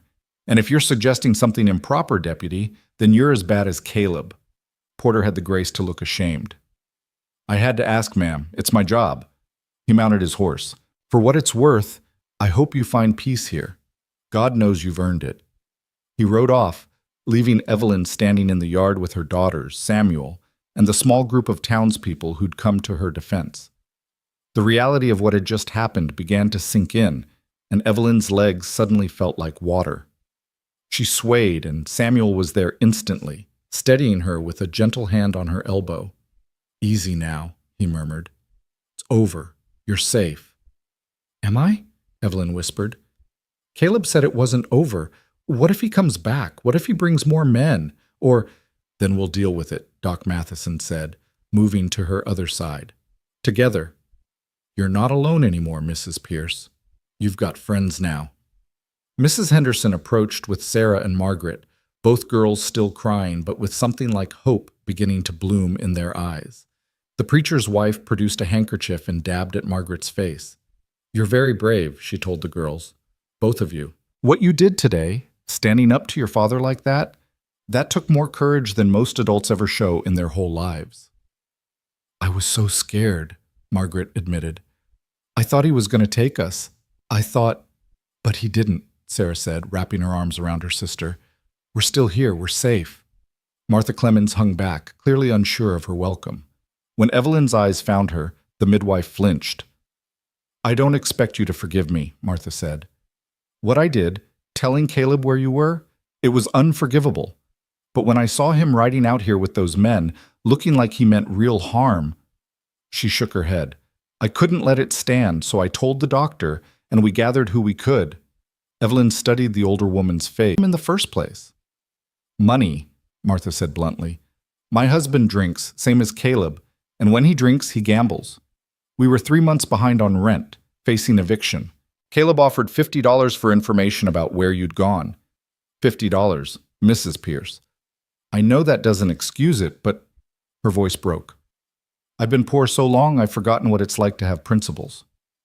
That's no excuse, Mrs. Henderson said sharply. Poverty doesn't justify betrayal. No, Evelyn said slowly, but it explains it. And Martha came back. She brought help when it mattered most. She met the midwife's eyes. I don't forgive you, not yet, but maybe someday. Martha nodded, tears streaming down her weathered face. That's more than I deserve, thank you. The group began to disperse as the sun sank lower, casting long shadows across the yard. Mrs. Henderson promised to bring by some books for the girls. The preacher's wife mentioned organizing a women's reading circle that met every Wednesday. Doc Matheson checked Evelyn over one more time before leaving, making her promise to rest and not let the excitement take too much of a toll. Finally, only Samuel and Evelyn and the girls remained, standing in the gathering dusk. Grace had fallen asleep in her basket, oblivious to the drama that had unfolded around her. Thank you, Evelyn said to Samuel, the words feeling painfully inadequate. For everything. For standing up to him. For risking your own safety. Didn't risk much, Samuel said. Caleb's a bully, and bullies fold when someone stands up to them. Besides, he looked at Sarah and Margaret. These girls needed to see that someone was willing to fight for them, that they're worth fighting for. Sarah launched herself at Samuel, wrapping her thin arms around his waist. Thank you, Mr. Samuel. Thank you for making Papa leave. Margaret joined her sister, and Samuel stood there with 2 children clinging to him, looking both profoundly moved and utterly overwhelmed. He patted their backs awkwardly, his eyes meeting Evelyn's over their heads. Come on now, he said gently. Let's get inside. I imagine everyone's hungry, and standing around in the dark won't help anything. They filed into the house, Sarah and Margaret reluctant to release their hold on Samuel. Inside, he built up the fire while Evelyn started supper with trembling hands. The normalcy of it, chopping vegetables, stirring the pot, setting the table, felt surreal after the violence of the afternoon. Over a meal of beans and cornbread, the girls chattered nervously, their words tumbling over each other as they processed what had happened. Samuel listened patiently, answering their questions as honestly as he could. Will Papa really stay away? Margaret asked, her voice small. I think so, Samuel said. He was embarrassed today. Had witnesses see him get run off. Men like your father, their pride matters more to them than almost anything. He won't want to risk another public humiliation. But what if he doesn't care about embarrassment? Sarah pressed. What if he comes back with more men? What if... Then I'll be ready, Samuel said firmly. I've got a rifle, and I know how to use it. And more importantly, you've got a whole town of people who know the truth now, who saw your father's cruelty and your mother's courage. That's armor, in a way. The truth is armor. After supper, exhaustion crashed over all of them like a wave. The girls barely made it through their evening lesson before their eyes started drooping. Evelyn tucked them into bed, listening to their whispered worries and reassuring them as best she could. Mama, Sarah murmured as Evelyn bent to kiss her forehead. Are we going to stay here forever, with Mr. Samuel? I don't know, sweetheart. We'll figure it out as we go. I hope we stay, Margaret added sleepily. I like it here. It feels safe. Safe. What a luxury that word was, Evelyn thought as she returned to the main room. What a precious, fragile thing. Samuel was cleaning up from supper, his movements methodical and practiced. Evelyn moved to help him, and they worked in companionable silence for a few minutes. Finally, Samuel spoke. You did something remarkable today, he said quietly. Standing up to him like that, letting your daughters speak their truth, that took more courage than anything I've ever seen. I was terrified, Evelyn admitted. I'm still terrified. What if this isn't over? What if... It might not be, Samuel interrupted gently. I won't lie to you. Caleb might try again, might cause more trouble. But Evelyn, You can't live your life in fear of what might happen. You can only live each day as it comes and trust that you're strong enough to face whatever comes next. I don't feel strong. That's because you don't understand what strength looks like, Samuel said. He turned to face her fully, his expression earnest in the firelight. Strength isn't about not being afraid. It's about being afraid and doing what needs to be done anyway. You've been strong every day of your marriage, surviving what would have killed weaker women. And you're strong now, building a new life for yourself and your girls. Don't ever doubt that. Evelyn's vision blurred with tears. How do you do that? Do what? Say exactly what I need to hear. Make me believe things might actually be okay. Samuel smiled, and it was the saddest, most beautiful thing Evelyn had ever seen. Because I needed someone to tell me that 3 years ago, and nobody did. So I'm telling you now, hoping it makes a difference. They stood there in the warm kitchen, two broken people learning how to be whole again, and something shifted between them, subtle but undeniable. Not romance exactly, but recognition. The understanding that they were no longer just a rescuer and the rescued, but two people walking the same difficult path. Samuel? Evelyn said softly. You don't have to sleep in the barn tonight. You really don't. It's getting cold, and you've more than proven you're trustworthy. Samuel was quiet for a long moment. Evelyn, I appreciate that, but I think, for now, I'll stick to my routine. Not because I don't trust myself, and not because I think you don't trust me, but because trust is like a garden. It needs time and tending to grow properly, and I don't want to rush it. He collected his jacket and guitar, pausing at the door. Besides, I play better in the barn, better acoustics. He winked, and Evelyn found herself smiling despite everything. After he'd gone, she stood at the window and watched the light appear in the barn loft. A moment later, the sound of his guitar drifted across the yard, and his voice rose in that familiar song about the star that never died.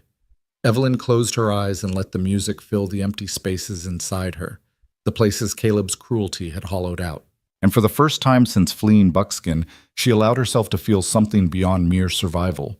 She felt hope. Real, dangerous, beautiful hope. The kind of hope that maybe, just maybe, her daughters would grow up knowing they were valued, that they would never have to endure what she had endured, that they would become women who understood their worth, not because a man told them, but because they'd learned it from watching their mother refuse to settle for anything less.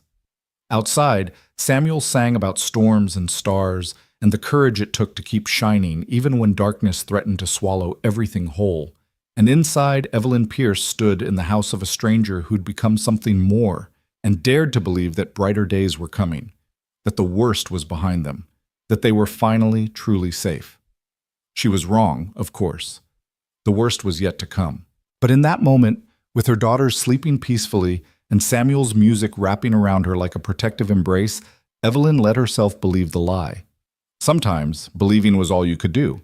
Sometimes, hope was the only weapon you had left. 2 weeks passed before Caleb made his next move, and when it came, it wasn't with fists or fury, but with something far more insidious, the law itself. Samuel had ridden into Buckskin for supplies, leaving Evelyn and the girls at the ranch with instructions to keep the doors locked and the rifle loaded. The morning had been peaceful, almost deceptively so. Sarah sat at the kitchen table practicing her multiplication tables while Margaret sketched horses in the margins of Samuel's old ledger. Grace cooed from her basket, watching dust motes dance in the sunlight streaming through the window. Evelyn was kneading bread dough, her hands working the mixture with a rhythm she'd finally started to master when she heard the sound of wagon wheels on the road. Her stomach clenched reflexively, but when she looked out the window, she recognized Doc Matheson's buggy. Relief flooded through her, until she saw his expression as he climbed down. "Mrs. Pierce," he called, his voice tight with urgency. "I need to speak with you, now." Evelyn wiped flour from her hands and stepped onto the porch, dread pooling in her belly. "What's wrong?"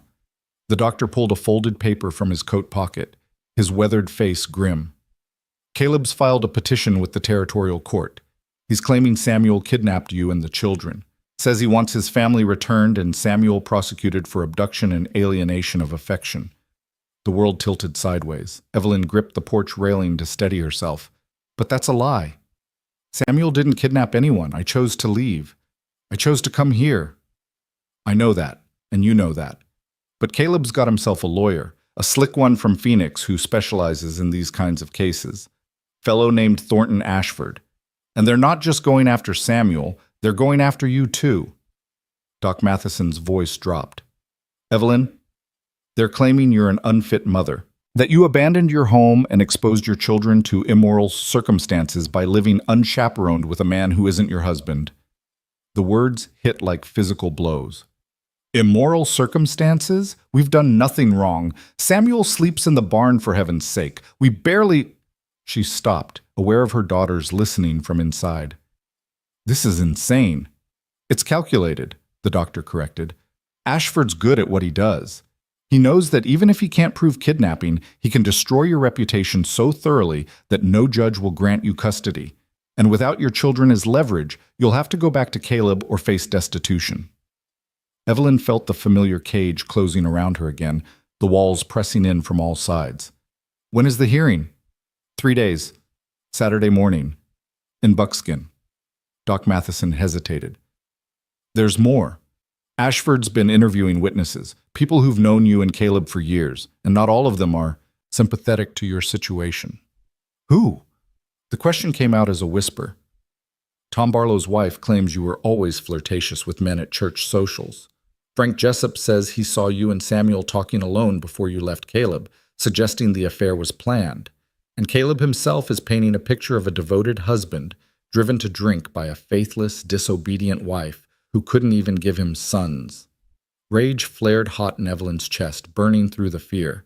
That's all lies, every word of it. Truth doesn't always win in court, Doc Matheson said bluntly, especially when you're a woman going up against a man, and especially when that man has money and a smooth-talking lawyer. He gripped her shoulders gently. But you've got something Caleb doesn't. You've got people who've actually seen what he is. Martha Clemens will testify. So will I. Mrs. Henderson and the preacher's wife both said they'd speak on your behalf. Will it be enough? Evelyn asked, though she already knew the answer. The doctor's silence was answer enough. They were still standing on the porch when Samuel returned, his wagon loaded with lumber and supplies.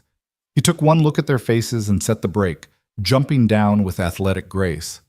What happened? He demanded, moving toward them. Is it Caleb? He's taking us to court, Evelyn said, her voice surprisingly steady. Claiming you kidnapped us. Claiming I'm an unfit mother living in sin. Samuel's jaw clenched so hard she could see the muscle jump. When? Saturday. 3 days from now. Doc Matheson handed him the petition. You'll need a lawyer, Samuel, a good one. I can't afford a good lawyer, Samuel said, scanning the document. His face grew darker with each line he read. Hell, I can't afford a bad lawyer. I've got some money saved, but not enough for this. Then we'll figure something else out, the doctor said. Maybe I can... No. Evelyn's voice cut through their planning like a knife. Both men turned to look at her. No lawyers, no courtroom battles, I'll go back to him. Like hell you will, Samuel said immediately. It's the only way to protect you, Evelyn continued, her mind racing ahead, seeing the path forward with terrible clarity. If I go back, Caleb drops the charges. You keep your land, your freedom. And the girls... Her voice cracked. The girls at least know their mother chose to sacrifice for them rather than abandon them. Absolutely not, Samuel said, his voice hard as iron. I won't let you do that. It's not your choice to make, Evelyn shot back. This is my life, my decision. And what about your daughters? Samuel demanded, gesturing toward the house where Sarah and Margaret had appeared in the doorway, their faces white with fear. What about showing them that women have value, that they don't have to accept cruelty as the price of survival? You go back to Caleb. You teach them that nothing's changed, that men still own women, no matter what pretty words we say about equality and justice. And if I don't go back, you lose everything. Evelyn's voice rose, raw with desperation. They'll take your land, throw you in jail, destroy your life, all because you were foolish enough to help a stranger. How is that fair? How is that right? It's not, Samuel agreed. But since when has fairness had anything to do with what's right? He moved closer, his eyes burning with intensity. Evelyn, listen to me. If you go back, Caleb wins. Not just this battle, but the whole war. He wins the right to beat you without consequence. He wins the right to terrorize your daughters. He wins the right to crush every bit of spirit and hope out of all of you until there's nothing left but shells going through the motions of living. But you'd be safe, Evelyn whispered. You'd be free. I'd be a coward, Samuel corrected, and I'd have to live with knowing I let fear win, that I stood by while a good woman and 3 innocent children walked back into hell because I wasn't brave enough to fight. He reached out, taking her hands in his. I'm not that man. I won't be that man. We fight this together, or we don't fight at all. Evelyn looked into his eyes and saw the truth there. Stubborn, foolish, beautiful truth. He meant every word. He would stand beside her even if it cost him everything. You're insane, she said, but there was no heat in it. Probably, Samuel agreed, but I'm right too. And you know it. Doc Matheson cleared his throat. Touching as this is, we need a plan, a real one, something better than noble sacrifice or hopeless defiance. What do you suggest? Samuel asked, not taking his eyes off Evelyn. The doctor was quiet for a moment, thinking. Then his face lit up with something that might have been inspiration or might have been madness. We changed the battlefield. Right now, Caleb's framing this as a kidnapping and an affair, crimes with clear victims and villains. But what if we reframe it as something else entirely? What if we make this about the children? I don't follow, Samuel said. The law's murky when it comes to marriage and property rights, Doc Matheson explained, his words coming faster now. But it's somewhat clearer when it comes to child welfare. If we can prove, really prove, that Caleb poses a danger to his daughters, that staying with him would constitute abuse, then we might have grounds for the court to grant Evelyn custody independent of the marriage. Can that even be done? Evelyn asked, hope flickering to life in her chest. It's rare, the doctor admitted. Very rare. But there's precedent. A case in California 5 years ago where a judge granted a mother sole custody after the father was proven to be habitually violent, and another in Texas where he stopped seeing their expressions. The point is, it's possible. Difficult, but possible. We'd need evidence, Samuel said slowly. Not just testimony, but actual proof of abuse. We have proof, Evelyn said quietly. Both men looked at her. My body. The scars don't lie. And the girls, they can testify to what they've seen, what they've endured. They're children, Doc Matheson said gently. The court might not. Then we make them listen, Evelyn interrupted, steel entering her voice. We make them see what Caleb is, what he's done, and we make them choose. Do they send 3 little girls back to a man who locks them in cellars and starves them for being born female? Or do they finally admit that maybe, just maybe, women and children deserve better than legal bondage to violent men? Samuel smiled, fierce and proud. There's the fighter I knew was in there. Fighting's easy when you've got nothing left to lose, Evelyn said. Then she looked at him, really looked at him. But I do have something to lose now, and that makes this terrifying. Welcome to caring about people, Samuel said. It's awful, isn't it? Despite everything, Evelyn laughed, a short, sharp bark of sound that was more pain than humor. Absolutely terrible. The next 3 days passed in a blur of preparation. Mrs. Henderson arrived with a proper dress for Evelyn to wear to court. Nothing fancy, but clean and respectable. The preacher's wife coached her on how to speak before a judge, how to present herself as a victim without appearing weak. You need to be sympathetic but strong, she instructed. Show them you're a mother protecting her children, not a hysterical woman running from responsibility. What if I am hysterical? Evelyn asked. What if I get up there and just fall apart? Then you fall apart with dignity, the preacher's wife said firmly. You fall apart like a human being who's endured hell and is still standing. There's no shame in that. Samuel spent hours with Sarah and Margaret, preparing them for what might come. He was gentle but honest, explaining that they might have to tell a room full of strangers about the worst things their father had done. I'm scared, Margaret admitted, her small voice trembling. What if Papa gets mad? What if he hurts us? He won't, Samuel promised. I'll be right there, and even if I wasn't, you're braver than you think, both of you. You stood up to him once already. You can do it again. But what if we say something wrong? Sarah worried. What if we mess up and Mama has to go back? Samuel knelt down to their level, looking each girl in the eye. You tell the truth, that's all. Just the truth about what you saw and what you felt. If you do that, no matter what happens, you'll know you did your best, and sometimes that's all we can do. The night before the hearing, Samuel played his guitar on the porch while the girls danced in the yard, their laughter carrying on the evening breeze. Evelyn watched from the doorway with Grace in her arms, memorizing this moment, the warmth, the safety, the impossible peace of it. You look worried, Samuel said, pausing his playing. I am worried, Evelyn admitted. What if tomorrow doesn't go the way we hope? What if the judge sides with Caleb? Samuel set down his guitar and stood, moving to stand beside her. They watched the girls in silence for a moment, Sarah spinning Margaret in dizzy circles. Then we figure out the next step, Samuel finally said. Maybe we leave Arizona, head to California or Oregon, where Caleb's reach doesn't extend. Maybe we fight in a different court or through different channels. But we don't quit, and we don't go back. That's the one thing we can control. We can choose to keep fighting. You'd leave your home? Evelyn asked, startled. Everything you've built here? I'd leave all of it, Samuel said simply. A house is just wood and nails. Land is just dirt and grass. What matters is people. And you and those girls... He stopped, seeming to struggle with the words. You've become my people. And I protect my people, no matter what it costs. Evelyn's throat tightened with emotion. I don't deserve you. We don't deserve any of this. That's where you're wrong, Samuel said, his voice soft but certain. You deserve safety. You deserve respect. You deserve a life where you're not constantly afraid. And if tomorrow's court won't give you that, then we'll find somewhere that will. The morning of the hearing dawned clear and cold, frost painting the windows in delicate patterns. Evelyn dressed with trembling hands, Sarah helping her with the buttons on the borrowed dress.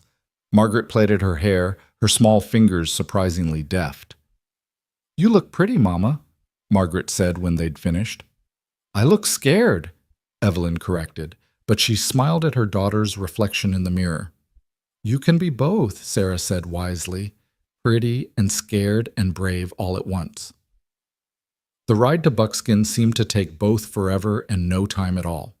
Samuel drove the wagon with steady hands, Doc Matheson riding alongside. Mrs. Henderson and the preacher's wife followed in their own buggy, along with Martha Clemens, who'd insisted on coming despite her shame over her earlier betrayal. As they approached the town, Evelyn felt her chest tighten with each familiar landmark. There was the general store where Caleb had once slapped her for questioning a purchase. There was the church where she'd prayed every Sunday for the strength to endure another week. There was the saloon where her husband had spent more hours than in his own home. The courthouse was a modest wooden building that also served as the town hall and occasional school.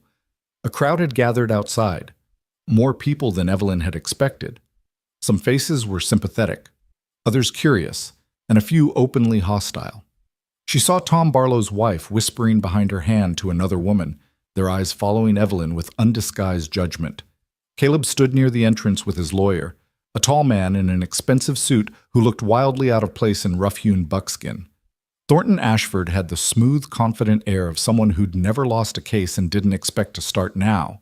When his eyes landed on Evelyn, his smile was all professional courtesy with no warmth behind it. Caleb himself looked almost respectable, cleaned up, sober, wearing his Sunday clothes. He'd even trimmed his beard and combed his hair. The transformation was startling and deeply unsettling. This was the Caleb he showed the world, the mask he wore to hide the monster underneath. When his gaze met Evelyn's, she saw something flicker there, triumph mixed with possession. He thought he'd already won. Samuel helped Evelyn down from the wagon, his hand steady on her elbow. Remember what we talked about, he murmured. Tell the truth. That's your weapon. The truth. They filed into the courthouse, which had been arranged with chairs facing a raised desk where Judge Morrison would preside. Evelyn had seen the judge before, a stern man in his 60s with silver hair and a reputation for fairness tempered with traditional values. Whether those values would extend to protecting women from violent husbands remained to be seen. The room filled quickly, spectators cramming into every available space. Evelyn found herself sitting at a table with Samuel and her daughters, facing Caleb and Ashford across the aisle. The proximity made her skin crawl. She could smell Caleb's bay rum cologne, could hear his breathing, could feel the weight of his stare even when she refused to look at him. Judge Morrison entered, and everyone rose. He settled behind his desk, arranged his papers, and surveyed the room with sharp, intelligent eyes. This is a hearing to determine the facts in the matter of Caleb Pierce versus Samuel Graves and Evelyn Pierce. He began, his voice carrying easily through the packed room. Mr. Pierce has filed charges of kidnapping and alienation of affection, and has petitioned for the return of his wife and children. Before we begin, I want to make something clear. This is not a trial. This is an evidentiary hearing to determine if there's sufficient cause to proceed with criminal charges or custody modifications. Everyone will have their chance to speak. Everyone will be heard. And everyone will conduct themselves with respect for this court and this process. Am I understood? A murmur of assent rippled through the crowd. Good. Mr. Ashford, you may present your case. The lawyer rose smoothly, buttoning his jacket. Thank you, Your Honor. The facts of this case are straightforward. On the night of October 15th, my client's wife disappeared from their home with their 3 daughters and the family's meager possessions. Shortly thereafter, she was discovered residing at the ranch of one Samuel Graves, a man known to my client but not well known to Mrs. Pierce prior to her disappearance. He paced as he spoke, his movements calculated for maximum effect. Mr. Pierce has maintained all along that his wife was taken against her will by Mr. Graves, who saw an opportunity to exploit a vulnerable woman in the aftermath of a difficult childbirth. We will show that Mr. Graves had means, motive, and opportunity to commit this abduction, and we will show that Mrs. Pierce, in her weakened and confused state, was unable to resist his manipulations. That's a lie, Margaret burst out before anyone could stop her. Samuel's hand came down gently on her shoulder, and the judge's gavel cracked once. Young lady, you will have your chance to speak, Morrison said, not unkindly. But for now, you will remain silent. Mr. Ashford, continue. The lawyer smiled thinly.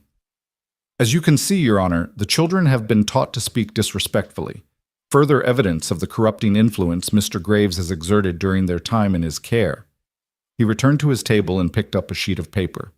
We have witnesses who will testify to seeing Mr. Graves and Mrs. Pierce in conversation prior to her disappearance, suggesting premeditation. We have witnesses who will testify to Mrs. Pierce's flirtatious nature and discontented temperament. And we have Mr. Pierce himself, who will describe the devoted marriage that was destroyed by another man's interference. Mr. Ashford, Judge Morrison interrupted, you keep saying taken against her will. Are you suggesting Mrs. Pierce was physically carried off? Perhaps not physically, Your Honor, but emotionally and psychologically manipulated to the same effect. A woman who has just given birth is in a vulnerable state. I'm not vulnerable. I'm angry. Every head in the room turned toward Evelyn, who'd risen to her feet without consciously deciding to do so. Samuel reached for her hand, but she stepped away, moving toward the center of the room. Mrs. Pierce, the judge said, his tone a warning, you'll have your turn to speak? No, Evelyn said, and her voice carried a strength she hadn't known she possessed. No, I'll speak now, because I'm tired of men deciding when I'm allowed to use my own voice. Mrs. Pierce, Ashford began, but she cut him off. You stand there in your fancy suit talking about how I was manipulated and confused, like I'm some simple-minded creature who can't make her own decisions. But I'll tell you what actually happened that night, and you can decide for yourself who the monster is. Judge Morrison should have silenced her, should have demanded she wait her turn. But something in Evelyn's bearing, the raw fury mixed with desperate courage, made him lean back in his chair and gesture for her to continue. I gave birth to my 3rd daughter on October 15th, Evelyn said, her voice steady despite the tremor in her hands.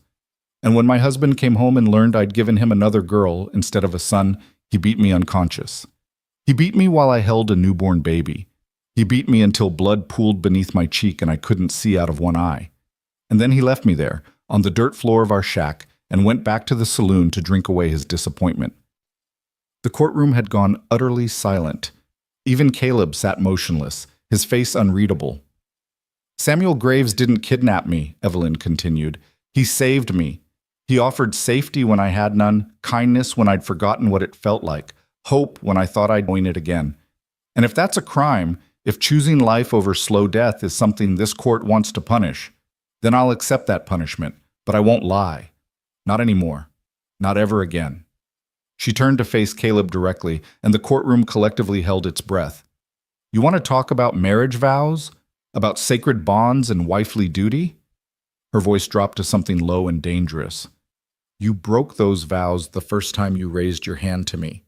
You shattered them every time you told our daughters they were mistakes for being born female. You destroyed them when you chose whiskey and violence over love and family.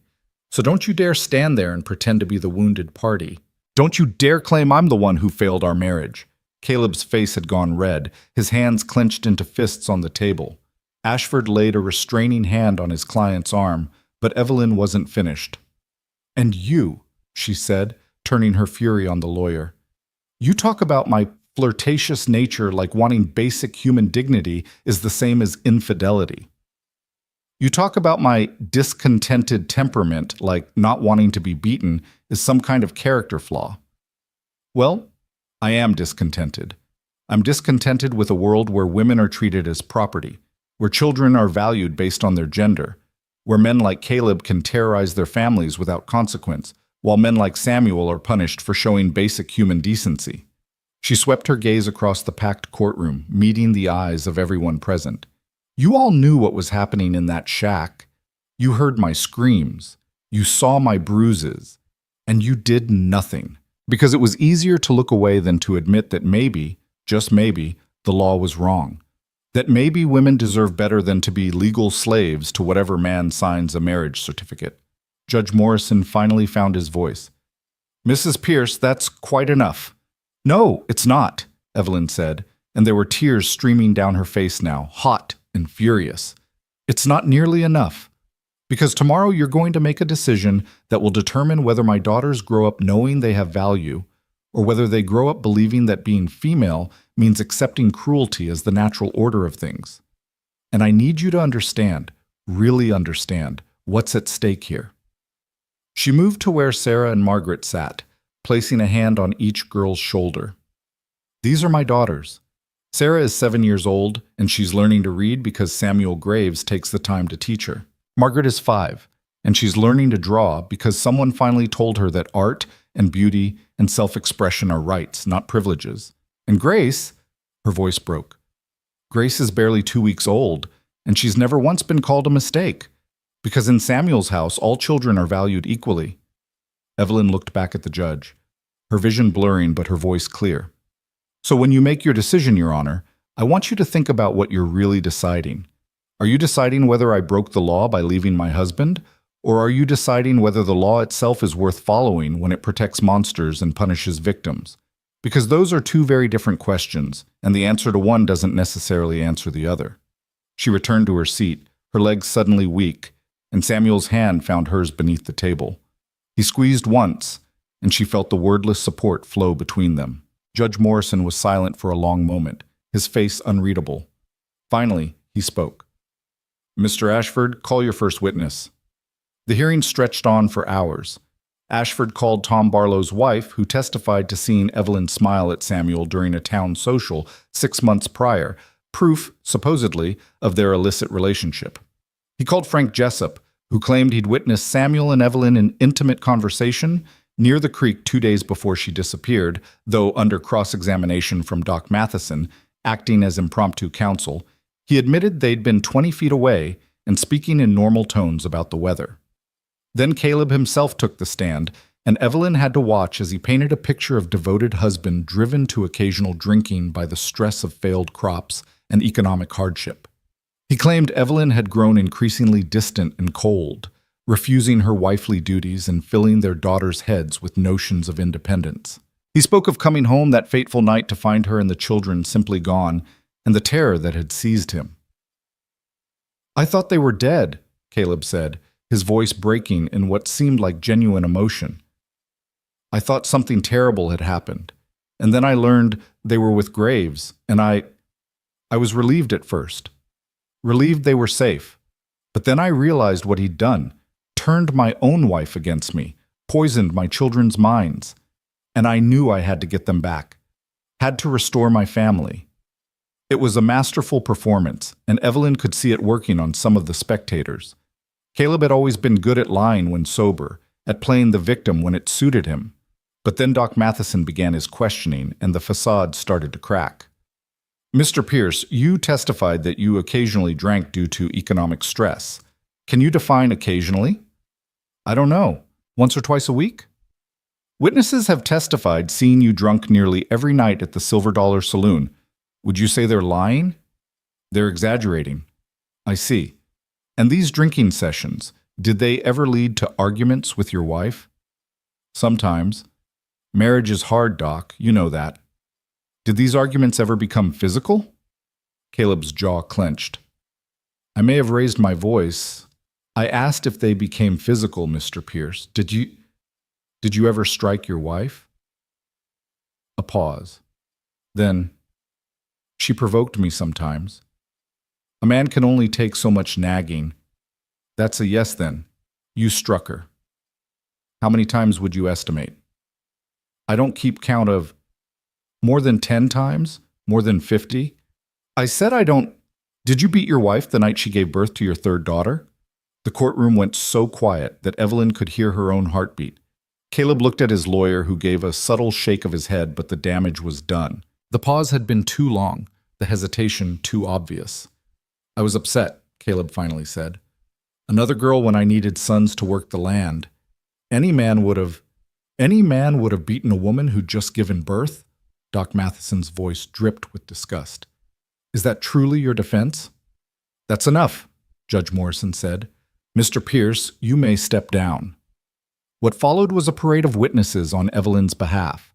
Martha Clemens described the condition she'd found Evelyn in that night, bruised, bleeding, barely conscious. Mrs. Henderson testified to seeing Evelyn at the ranch and noting her obvious fear whenever Caleb's name was mentioned.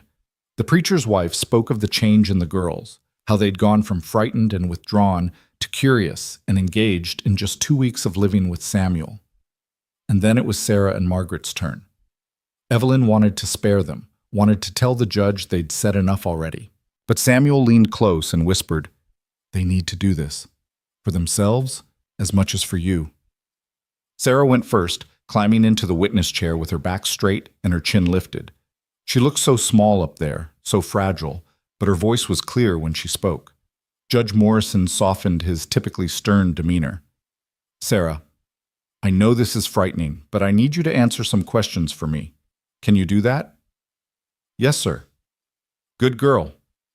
Now, can you tell me about your home life before you came to live with Mr. Graves? Sarah took a breath. Papa drank a lot, almost every night. And when he drank, he got mean. He'd yell at Mama, call her terrible names, and sometimes he'd hit her. We'd hear it from our room, the sound of his fist hitting her, and her crying, and him telling her she was worthless. Several people in the courtroom shifted uncomfortably. Caleb stared straight ahead, his face like stone. Did your father ever hurt you or your sister? The judge asked gently. He locked us in the root cellar sometimes. When we made too much noise, or when Mama tried to protect us from his anger. It was dark down there, and cold, and there were spiders. Margaret would cry and cry, but nobody came. Not until he sobered up enough to remember we were there. Margaret's testimony was briefer, but no less damning. She spoke in a small, trembling voice about going to bed hungry most nights, about her father saying she was a mistake, about the fear that lived in their house like a fourth child. Do you want to go back? Judge Morrison asked her.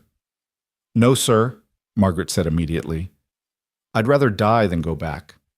Mr. Samuel says we're valuable just as we are. Papa never said that. Papa said we ruined his life just by being born. When both girls had finished, there wasn't a dry eye in the courtroom, except for Caleb's. He sat motionless, his face unreadable, while his daughter's words hung in the air like an indictment. Finally, Judge Morrison called for closing statements. Ashford made a last attempt to salvage his case, arguing that no matter the circumstances, the law was clear. Wives and children belong to their husbands and fathers unless proven otherwise. He urged the judge to see past the emotional testimony and focus on legal precedent. But when Doc Matheson rose to speak on Evelyn's behalf, His voice carried the weight of moral certainty. Your Honor, Mr. Ashford is right about one thing, the just. And when a law requires us to send a woman and 3 children back into the hands of their abuser simply because a piece of paper says he owns them, then that law needs to be challenged. He gestured to Evelyn, to her daughters. These aren't property, they're people. And people have the right to safety, to dignity, to a life free from terror. If this court rules that legal marriage supersedes basic human rights, then what are we really saying? That violence is acceptable as long as it happens within the confines of a home? That women and children are second-class citizens whose welfare matters less than a man's pride? The doctor's voice rose with passion. This case isn't just about Evelyn Pierce and her daughters. It's about every woman in this territory who's trapped in a violent marriage, every child who's learned that might makes right, every person who's ever wondered if the law exists to protect them or to protect their oppressors. Your decision today will echo far beyond this courtroom, Your Honor. Choose wisely. Judge Morrison sat back in his chair, his expression grave. This court will take a 30-minute recess to consider the evidence presented. All parties will remain in the building. The wait was excruciating. Evelyn paced in the small anteroom where Samuel had taken her and the girls, her mind spinning through every possible outcome. What if they lost? What if the judge ruled for Caleb? What if— Stop, Samuel said gently, catching her hand. Whatever happens, we'll face it together. All of us. When they were finally called back, the courtroom was so tense that Evelyn felt like she could barely breathe. Judge Morrison sat behind his desk, a single sheet of paper in his hands. I've listened carefully to the testimony presented here today, he began, and I must admit, this is one of the most difficult decisions I've been asked to make in my 20 years on the bench. The law, as Mr. Ashford correctly noted, is clear in matters of marriage and parental rights. But the spirit of the law, the reason we have laws at all, is to protect people and ensure justice. He paused, and Evelyn felt Samuel's hand tighten around hers. I find that Mrs. Pierce did not, in fact, abandon her husband without cause. Rather, she fled a dangerous situation to protect herself and her children. I further find that Mr. Pierce's testimony, when examined critically, reveals a pattern of violence and abuse that constitutes a clear threat to the welfare of his wife and daughters. Hope flared in Evelyn's chest, but she was afraid to believe it. However, the judge continued, and her heart sank, I am bound by territorial law, which clearly states that a wife cannot legally separate from her husband without his consent or proof of adultery, abandonment, or extreme cruelty that endangers her life. The courtroom erupted in gasps and angry murmurs. Judge Morrison's gavel cracked 3 times before order was restored. Let me finish, he said sternly. The evidence presented today demonstrates all 3 conditions. Mrs. Pierce's life was endangered by her husband's violence. He essentially abandoned his family by spending his time and money in saloons rather than providing for his household. And while adultery was alleged, no proof whatsoever was offered. Indeed, all testimony suggests that both Mrs. Pierce and Mr. Graves conducted themselves with propriety. He looked directly at Evelyn. Therefore, I am granting you a legal separation from Caleb Pierce, effective immediately. You are no longer bound by marriage to him, and he has no legal claim to your person or your labor. Furthermore, I am granting you sole custody of your 3 daughters, with the stipulation that Mr. Pierce may request supervised visitation after a period of no less than 6 months, during which he must demonstrate sustained sobriety and completion of work with a counselor regarding his violent tendencies. The courtroom exploded in noise, some cheering, others shouting in protest. Caleb shot to his feet, his face purple with rage. You can't do this, he roared. She's my wife. Those are my daughters. You have no right. I have every right, Judge Morrison said coldly. And if you continue to threaten or harass Mrs. Pierce or her children, I will see you jailed for contempt. Do I make myself clear? Caleb looked ready to launch himself over the table, but Ashford and Frank Jessup grabbed his arms, restraining him. His eyes found Evelyn's across the room, and the hatred there was absolute. This isn't over, he hissed. Do you hear me? This isn't over. But Judge Morrison's gavel came down one final time. This hearing is concluded. Mrs. Pierce, you and your daughters are free to go. Free. The word echoed in Evelyn's mind as Samuel swept her into a careful hug, as her daughters clung to her skirts, as the courtroom devolved into chaos around them. Free. After 8 years of marriage, after countless beatings, after believing she'd die in that shack without ever knowing what freedom felt like. She was free. They hurried from this courthouse before Caleb could cause more trouble, Doc Matheson ushering them toward the wagon. People called out congratulations and curses in equal measure. Mrs. Henderson pressed a basket of food into Samuel's hands. The preacher's wife promised to visit soon, and through it all, Evelyn moved as if in a dream, hardly daring to believe that the nightmare was finally over.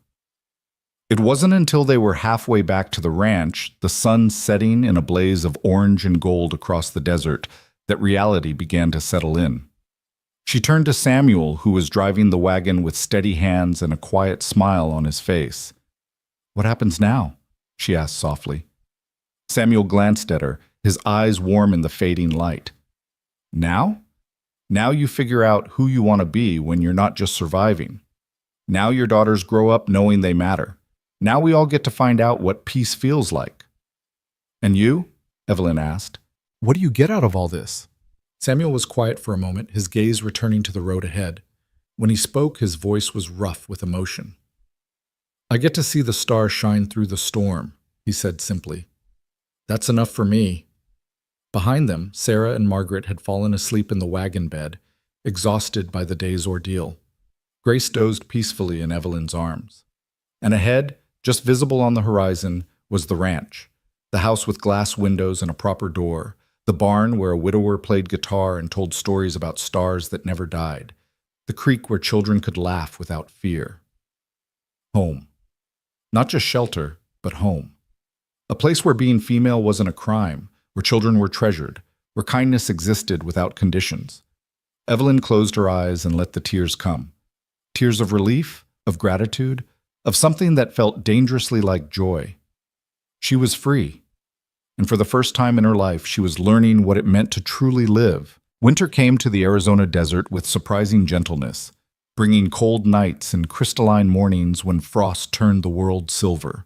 The seasons seemed to be marking time alongside Evelyn's transformation, each passing week carrying her further from the woman who'd knelt bleeding on a dirt floor and closer to someone she was only beginning to recognize. 3 months had passed since the hearing, and life at the ranch had settled into a rhythm that felt almost too peaceful to trust. Samuel rose before dawn to tend the horses, his breath misting in the cold air as he moved between the barn and corrals. Evelyn cooked breakfast while Sarah and Margaret practiced their letters at the kitchen table, their voices rising and falling as they sounded out words from Mrs. Henderson's primers. Grace grew fat and content, her eyes tracking movement with increasing awareness, her small hands reaching for everything within grasp. But beneath the surface calm, Evelyn carried a tension she couldn't quite shake. She found herself listening for hoofbeats in the night, checking the horizon for riders, flinching at sudden noises. Caleb hadn't returned, hadn't even been seen in Buckskin since the hearing, according to Doc Matheson's reports, but his absence felt less like peace and more like the held breath before a storm. Samuel noticed, of course. He noticed everything. "You're still waiting for him to come back," he said one evening as they cleaned up after supper, the girls already tucked into bed. It wasn't a question. Evelyn's hands stilled in the dishwater. "Am I that obvious?" "Only to someone paying attention." Samuel dried a plate with methodical care, not looking at her. "You check the road every time you hear a sound. You won't sit with your back to the door. And you haven't slept through a full night since we got back from town." "I keep thinking about what he said," Evelyn admitted quietly. "That it wasn't over. What if he's just waiting, planning something worse?" Samuel set down the plate and turned to face her fully. "Evelyn, look at me." She did, reluctantly. "Caleb's a coward. And cowards don't plan elaborate revenge. They lash out in the moment, then slink away when someone stands up to them. He was humiliated in front of the whole town, lost his case, lost you and the girls. That kind of blow to a man's pride, it doesn't inspire cunning. It inspires drinking and self-pity." "You don't know that," Evelyn said. "You don't know what he's capable of." "Neither do you anymore," Samuel interrupted gently. "You only know what he was capable of when you were trapped and powerless. But you're not that person now. And he knows it. Everyone knows it.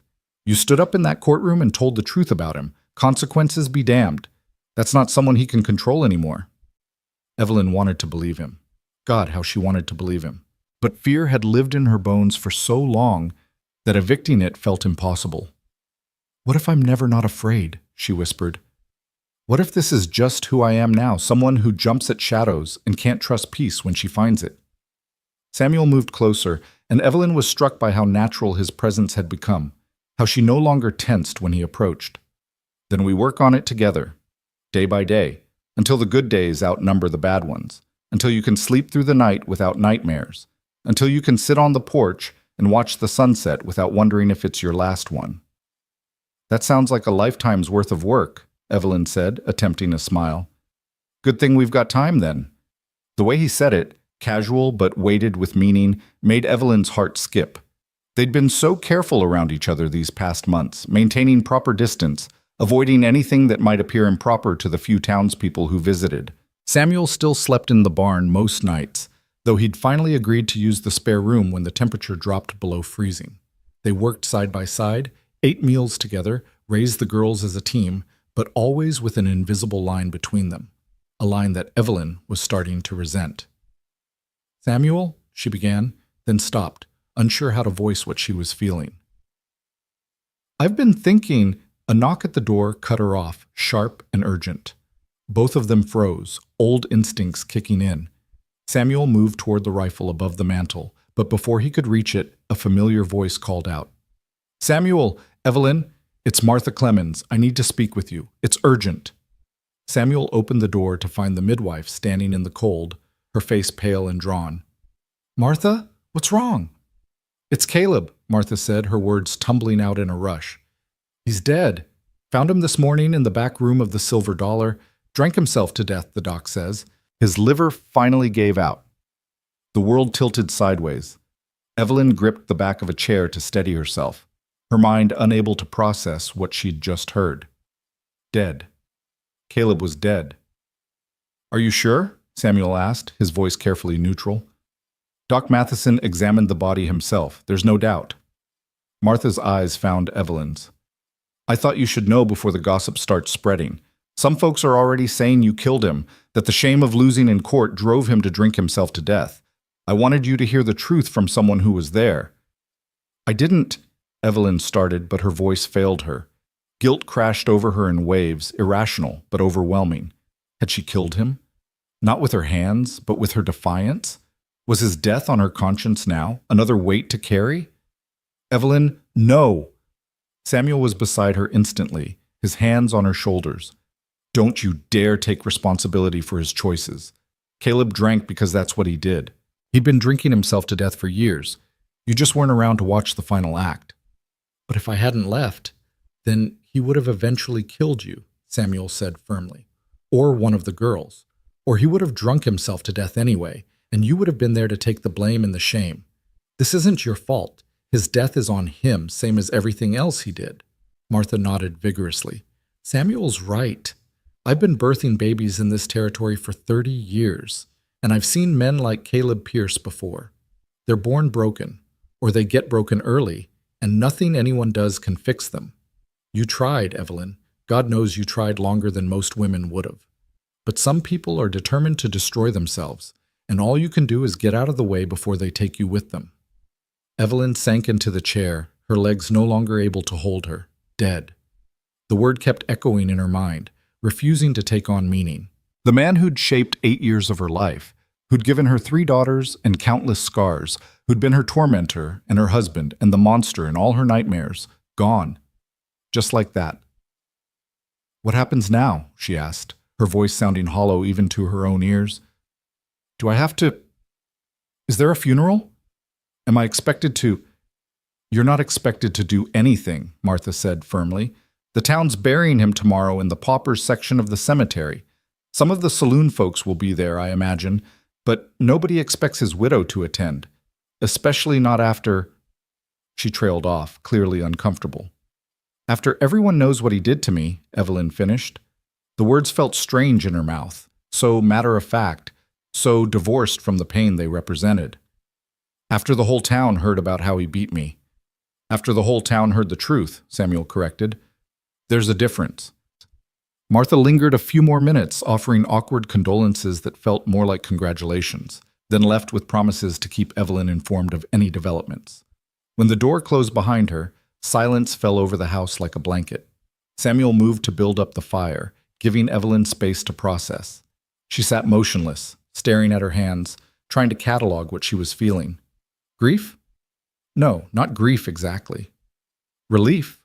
Closer, but not quite right either. What she felt was something like disorientation, as if the map she'd been using to navigate the world had suddenly proven inaccurate. I thought I'd feel something, she finally said. When it happened, when he finally... I thought I'd feel relief or vindication or something, but I just feel empty. That's normal, Samuel said, settling into the chair across from her. He was a part of your life for a long time, even if that part was painful. It's okay to need time to adjust. I should tell the girls, Evelyn said, though the thought of it filled her with dread. They should know their father is dead. We can tell them in the morning, Samuel suggested. Let them have one more night of peace before their world shifts again. Evelyn nodded, grateful for the reprieve. They sat in silence for a long time, the fire crackling and popping, Grace's soft breathing audible from the basket beside Evelyn's chair. Samuel? Evelyn said finally. Earlier, before Martha came, I was trying to say something. I remember. I was going to ask. She took a breath, gathering courage. I was going to ask what happens to us now, you and me. Once the 6 months are up and I'm officially divorced. Once there's no more legal complications or propriety to worry about. Samuel's expression was unreadable in the firelight. What do you want to happen? It was such a simple question, but it struck at the heart of everything. What did she want? For 8 years, her wants had been irrelevant, her desires crushed under Caleb's demands. She'd forgotten how to even ask herself the question. I don't know, she admitted. I know I don't want to leave this place. I know I want the girls to keep learning and growing here. I know I want... She stopped, the words catching in her throat. You want what? Samuel prompted gently. I want to stop living like a guest in someone else's life, Evelyn said, the truth tumbling out before she could stop it. I want to feel like I belong somewhere, with someone.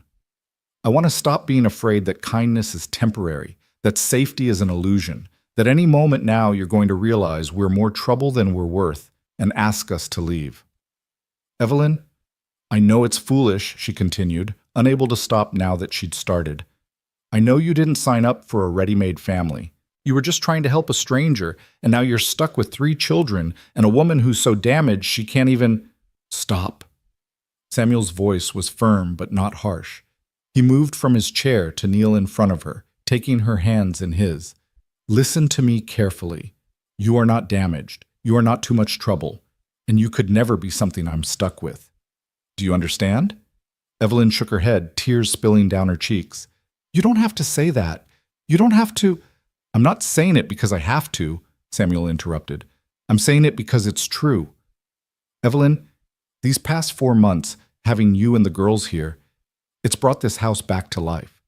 Anna's been gone 3 years, and in that time, I've just been existing, going through the motions. But you changed that. You all changed that. He reached up to wipe a tear from her cheek, his touch impossibly gentle. I'm not stuck with you. I'm grateful for you.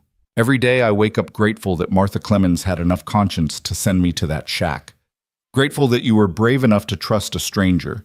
Grateful that I get to watch your daughters learn to laugh without fear, to see you remember how to dream about a future that doesn't include violence. But what does that mean? Evelyn asked, her voice barely a whisper. For us? Samuel was quiet for a long moment, and Evelyn could see him choosing his words carefully. It means whatever you want it to mean. If you want to stay here as friends, as partners in raising the girls, then that's what we'll be. If you want something more, eventually, when you're ready, well, I'd be lying if I said I hadn't thought about it. You have. The question came out more surprised than Evelyn intended. A smile tugged at Samuel's lips. Evelyn, you're beautiful and strong and brave as hell. Of course I've thought about it, but I've also watched you flinch every time I move too quickly, seen you watching the road for Caleb's return. Noticed how you still can't quite believe that kindness doesn't come with a price tag attached. And I know that you need time to heal before anything else can even be considered. Fully heal? Evelyn asked, voicing her deepest fear. What if parts of me are always going to be broken?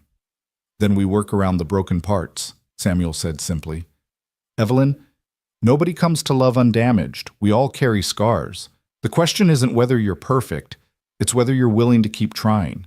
And from where I'm standing, you've been trying harder than anyone I've ever known.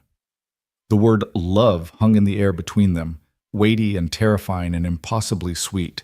Neither of them acknowledged it directly, but Evelyn felt it settle into her chest like a seed planted in fertile ground. I need time, she said finally. I need to figure out who I am when I'm not somebody's wife or somebody's victim. I need to learn what I want, what I dream about, who I might become. Is that okay? More than okay, Samuel said, squeezing her hands before releasing them and standing. Take all the time you need. I'm not going anywhere. That night, Evelyn lay awake in the darkness, Grace sleeping peacefully beside her, and her older daughters curled together in the other bed. She thought about Caleb, dead in a saloon back room, his life ending the way he'd lived it, soaked in whiskey and regret. She thought about the girl she'd been when she married him, barely 18 and full of naive hopes about what marriage would bring. She thought about the woman she'd become over 8 years of survival, how she'd learned to make herself small and quiet and invisible. And she thought about the woman she might still become, here in this house, with this man who sang about stars and taught her daughters that being female was something to celebrate rather than apologize for. Sleep came eventually, and for the first time since Martha's news, Evelyn slept through until morning without waking once in fear. Telling the girls about their father's death was one of the hardest things Evelyn had ever done. She gathered them at the kitchen table after breakfast, Grace in her lap, and tried to find words that would convey the truth without traumatizing them further. Your papa died yesterday, she said simply, unable to find a gentle way to soften it. He drank too much, and his body couldn't take it anymore. Sarah's face went very still, processing. Margaret's eyes filled with tears, though Evelyn suspected they were more about the idea of death than grief for Caleb specifically. Does that mean he can't hurt us anymore? Sarah asked, her voice small but steady. The question broke Evelyn's heart even as it confirmed what she'd always known. Her daughters had been just as afraid as she was. No, sweetheart, he can't hurt anyone anymore. Are we supposed to be sad? Margaret asked, confused. Mrs. Henderson said we should honor our parents. But Papa was so mean. Is it wrong that I'm not crying? Samuel, who'd been standing in the doorway, moved closer. It's not wrong to feel however you feel. Your papa was your father, and that's complicated. He gave you life, but he also hurt you and your mother. It's okay to have mixed feelings. It's okay to be sad or relieved or confused or all of those things at once. I'm glad he's gone, Sarah said suddenly, fiercely. Does that make me bad? No, Evelyn said, pulling both girls close. That makes you honest, and there's nothing wrong with being glad you're safe. They talked for over an hour, the girls asking questions that ranged from practical to philosophical. What would happen to their old house? Were they orphans now? Did this mean they could stay at the ranch forever? To that last question, Evelyn looked at Samuel, who nodded almost imperceptibly. Yes, she said. We can stay here as long as Mr. Samuel will have us. Forever then, Margaret said with the absolute certainty of a 5-year-old, because Mr. Samuel loves us. I can tell. Samuel's ears went red, but he didn't deny it. Instead, he suggested they all take a walk down to the creek, get some fresh air and movement to process the heavy news. The girls ran ahead, and Evelyn found herself walking beside Samuel in comfortable silence. They're going to be okay, Samuel said eventually. They're stronger than you think. They're stronger than they should have to be, Evelyn corrected. No child should have to be grateful their father is dead. No, Samuel agreed. But they are grateful, and they're safe, and that has to be enough. You can't change the past. You can only build a better future. The winter months that followed were marked by small, quiet transformations. Evelyn began teaching herself to read more advanced texts, working through Samuel's collection of books with increasing confidence. She discovered she had a talent for numbers, helping Samuel with his ranch accounts and finding satisfaction in making the columns balance. The girls thrived under Mrs. Henderson's tutoring, advancing so quickly that the school teacher suggested they might be ready to attend the one-room schoolhouse in town by spring. But it was the small domestic moments that revealed the deepest changes. Evelyn learning to laugh again, really laugh, until her sides hurt and tears streamed down her face. Margaret discovering that she could draw not just horses but people, her sketches growing more sophisticated with each attempt. Sarah reading entire books on her own, then discussing them with Samuel like a tiny scholar. Grace growing into a happy, chubby baby who smiled at everyone and never once heard herself called a mistake. And through it all, Samuel was there, steady, patient, kind. He taught Evelyn to ride a horse, his hands careful when he lifted her into the saddle. He played his guitar every evening, the music becoming the soundtrack of their lives. He fixed broken things and built new ones, his capable hands always busy, always creating rather than destroying. They fell into a partnership that felt more real than any legal marriage Evelyn had known. They made decisions together, divided labor fairly, supported each other through hard days, and celebrated small victories. And slowly, almost imperceptibly, the careful distance between them began to close. It happened in increments, Samuel's hand lingering on Evelyn's elbow when he helped her down from the wagon. Evelyn touching Samuel's shoulder in passing, a gesture of affection rather than need. Their conversations growing longer, ranging from practical matters to hopes and dreams, and the kind of deep, searching questions that only came when you trusted someone with your true self.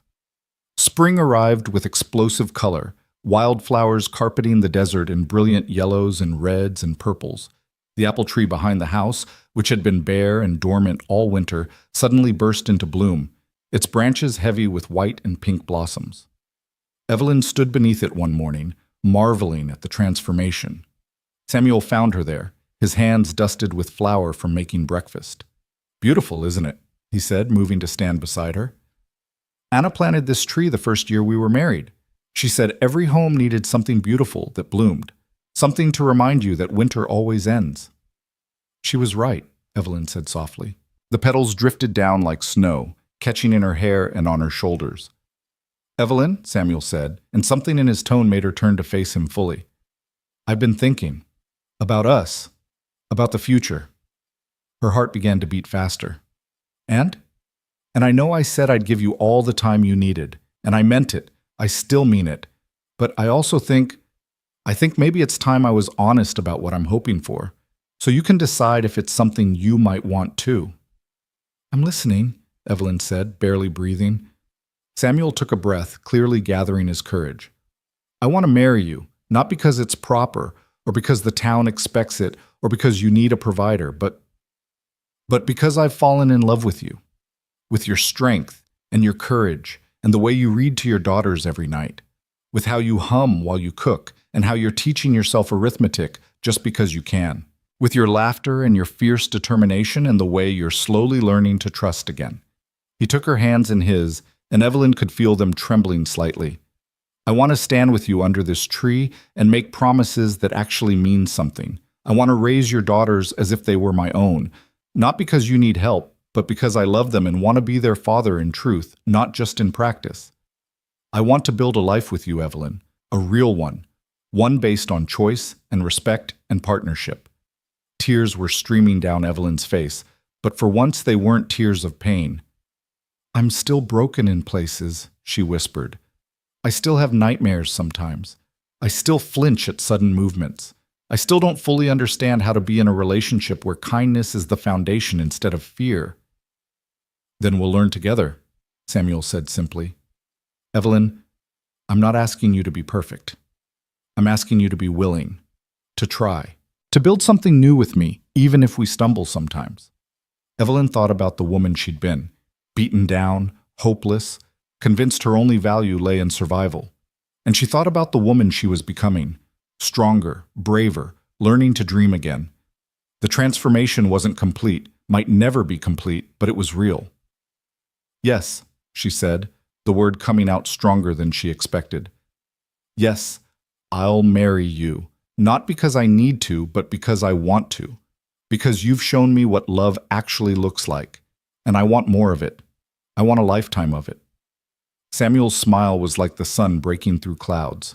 He pulled her close, and Evelyn let herself lean into his embrace without fear, without reservation, without waiting for the blow that never came. "When?" he asked, his voice rough with emotion. "Soon," Evelyn said. "But let's do it right. Not because it's expected or required, but because we're choosing it. Let's make it mean something." They planned the wedding for 3 months later, giving Evelyn time to be officially divorced and to make sure this was what she truly wanted rather than just trading one dependency for another.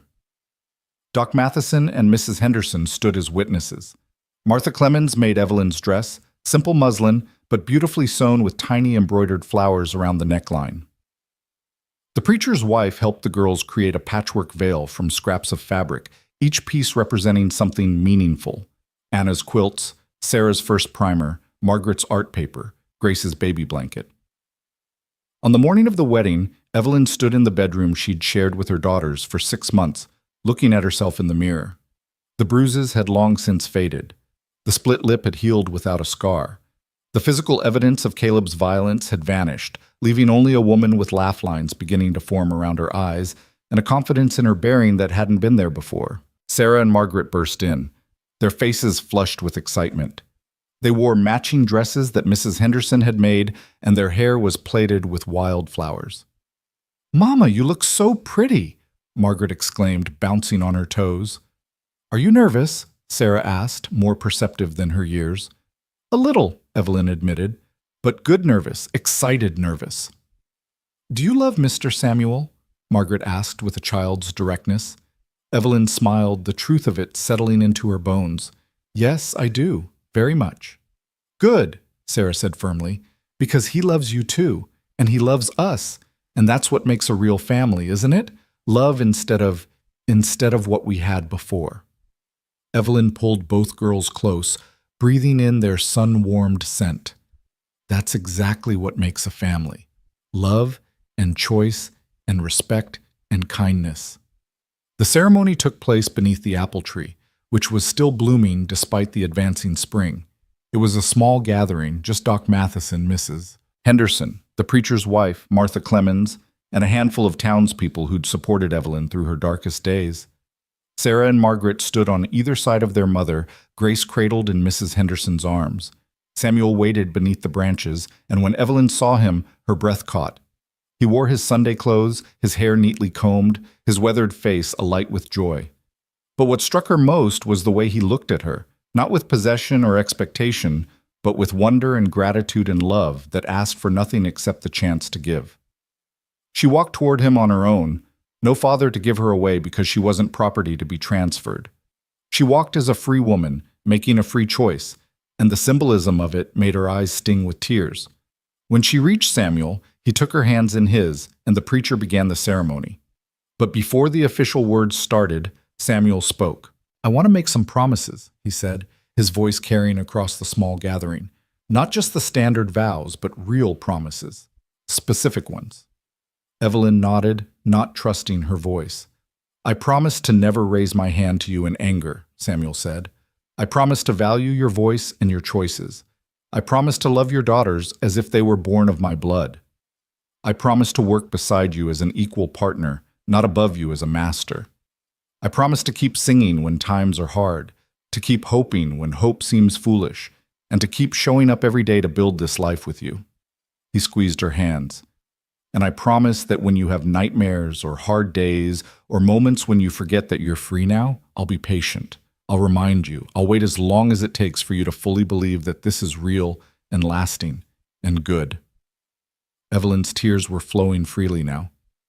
"I promise," she said, her voice shaking but clear, "to be brave enough to trust you, to work every day to let go of the fear that love is just a trap. I promise to be a partner, not a subordinate, to raise our daughters," she paused, loving the sound of that, "our daughters to know their worth. I promise to keep trying, even when it's hard, to keep growing, even when growth is painful. And I promise to love you with everything I have, because you taught me what real love looks like." The preacher said the official words then, and they exchanged rings. simple silver bands that Samuel had hammered himself in his workshop, the metal smooth and warm. When the preacher pronounced them married, Samuel cupped Evelyn's face in his hands and kissed her with a tenderness that made her forget every rough, demanding kiss Caleb had ever forced on her. This was different. This was a question and an answer, a promise and a celebration, a beginning rather than an ending.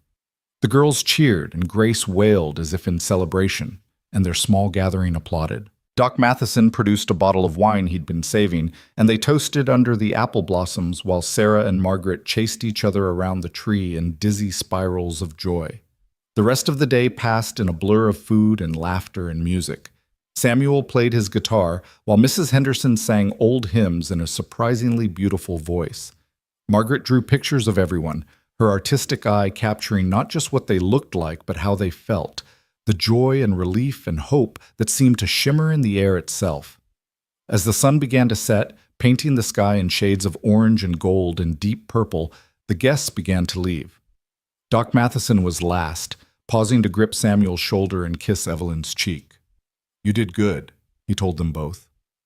"You found each other when you needed it most, and you built something real. That's rare and precious. Don't take it for granted." "We won't," Evelyn promised. After he'd gone, Samuel began cleaning up while Evelyn put the exhausted girls to bed. They fell asleep within minutes, worn out from excitement and dancing and eating too many of Martha's sweet cakes. Evelyn returned to the main room to find Samuel standing by the fire, 2 cups of tea in his hands. He offered her one with a smile. "Mrs. Graves," he said, testing out her new name. "Mrs. Graves," Evelyn repeated, and the name felt like freedom rather than imprisonment. "I like the sound of that." They stood together in comfortable silence, sipping tea and watching the fire. After a while, Samuel spoke. "I was thinking," he said quietly. "That first night you came here, I told you about the star that never dies, do you remember?" "I remember," Evelyn said. "You sang about it while we tried to fall asleep in a stranger's house." "I've been singing that song for 3 years," Samuel continued, "ever since Anna died. It was my way of reminding myself that some things endure even when everything else falls apart. But lately, I've realized something." "What's that?" "You're the star," Samuel said simply. "You and the girls. You came through the darkest storm imaginable, and you didn't let it extinguish you. You kept shining, and now you're teaching your daughters to do the same." Evelyn set down her tea and moved closer to him, resting her head against his shoulder. "We're shining together now. All of us. That's the real magic of it. We don't have to be stars alone anymore." Samuel wrapped his arm around her, pulling her close. "No more sleeping in the barn?" he asked with gentle humor. "No more barn," Evelyn confirmed. "You're stuck with me now. In your house, in your bed, in your life." "Best thing I've ever been stuck with," Samuel said, and kissed the top of her head. That night, for the first time, Evelyn shared a bed with a man without fear. Samuel held her gently, asking permission before every touch, respecting boundaries she hadn't even known she needed to set. They talked late into the night about dreams and plans and the future they would build together. And when Evelyn finally drifted off to sleep, secure in Samuel's arms with her daughters sleeping safely in the next room, she dreamed not of violence or escape, but of apple blossoms falling like snow and a house full of laughter and a life stretching out before her full of possibility. The years that followed brought their share of challenges. Sarah grew into a brilliant student who eventually became a teacher herself, educating children across the territory and advocating for women's right to education. Margaret's artistic talent flourished, and her paintings of the desert landscape began to sell in Phoenix and even as far away as San Francisco. Grace grew up knowing only love and respect, and she became a fierce advocate for women's rights, speaking publicly about her mother's courage and the importance of legal protections for families fleeing violence. Evelyn herself discovered talents she'd never known she possessed. She learned bookkeeping and helped Samuel expand his horse breeding operation. She became known throughout the territory for her fair dealing and sharp business sense, and she mentored other women who found themselves trapped in violent marriages, offering not just sympathy but practical help, a place to stay, legal advice, the example of someone who'd escaped and thrived. Samuel continued to be exactly what he'd promised: a partner, a friend, a father to her daughters, and a husband who valued her voice and her dreams as much as his own. They weathered droughts and economic downturns, celebrated births and mourned deaths, grew old together with grace and dignity. But more than any specific achievement or milestone, what Evelyn treasured most was the everyday peace of it.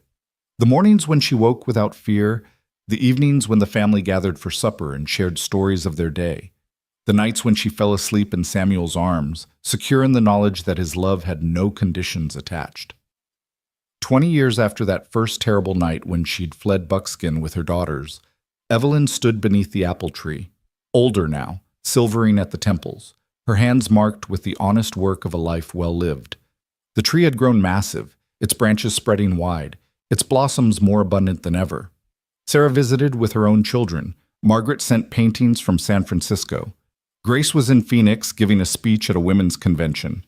The house that had once belonged to a grieving widower now rang with multiple generations of laughter. Samuel found her there, his own hair white now, but his smile still as warm as ever. He wrapped his arms around her from behind, and they stood together in comfortable silence, watching the blossoms drift down like blessing. "Happy?" he asked. Evelyn leaned back against him, feeling the solid strength of him, breathing in the scent of him that had become synonymous with home. "More than I ever thought possible." "Any regrets?" She considered the question seriously, thinking about the girl she'd been, the woman she'd become, the circuitous and painful path between the two. "I regret that it took so long," she finally said. "I regret the years I lost to fear, but I don't regret anything that led me here, to this moment, to this life with you." "Me neither," Samuel said and kissed her temple. "Though I do sometimes wish I'd found you sooner, could have saved you some pain." "Maybe," Evelyn agreed, "or maybe everything happened exactly when it needed to. Maybe I had to go through hell to fully appreciate heaven." They stood under the blooming tree, two people who'd found each other in the darkness and built something beautiful in the light. The wind picked up, sending petals swirling around them like snow, and somewhere in the house a grandchild laughed, the sound carrying clear and pure on the spring air. Evelyn had been beaten for birthing daughters, condemned for being female, told her entire life that she was worthless. But she'd survived. More than survived, she'd thrived. She'd raised 3 remarkable women who knew their value. She'd built a marriage based on equality and respect. She'd proven that women could choose their own paths, define their own worth, create their own happiness. The apple tree bloomed above them, testament to resilience and renewal. And Evelyn Pierce, now Evelyn Graves, stood beneath its branches with her husband by her side, living proof that even the most broken things could be made beautiful again. That winter always ended, that stars kept shining through the storm, that love, when it was real and right and chosen freely, could heal wounds that seemed impossibly deep. She'd been told she was nothing, but she'd become everything that mattered. And that, Evelyn thought as Samuel's hand found hers, and their fingers interlaced with practiced ease, was the greatest victory of all. Not just survival, but joy. Not just escape, but homecoming. Not just endurance, but flourishing. The apple tree bloomed above them, and Evelyn smiled, and the story that had begun with a crime called motherhood ended with a celebration of everything motherhood could be when given the chance to bloom. Beautiful, fierce, unbreakable, free.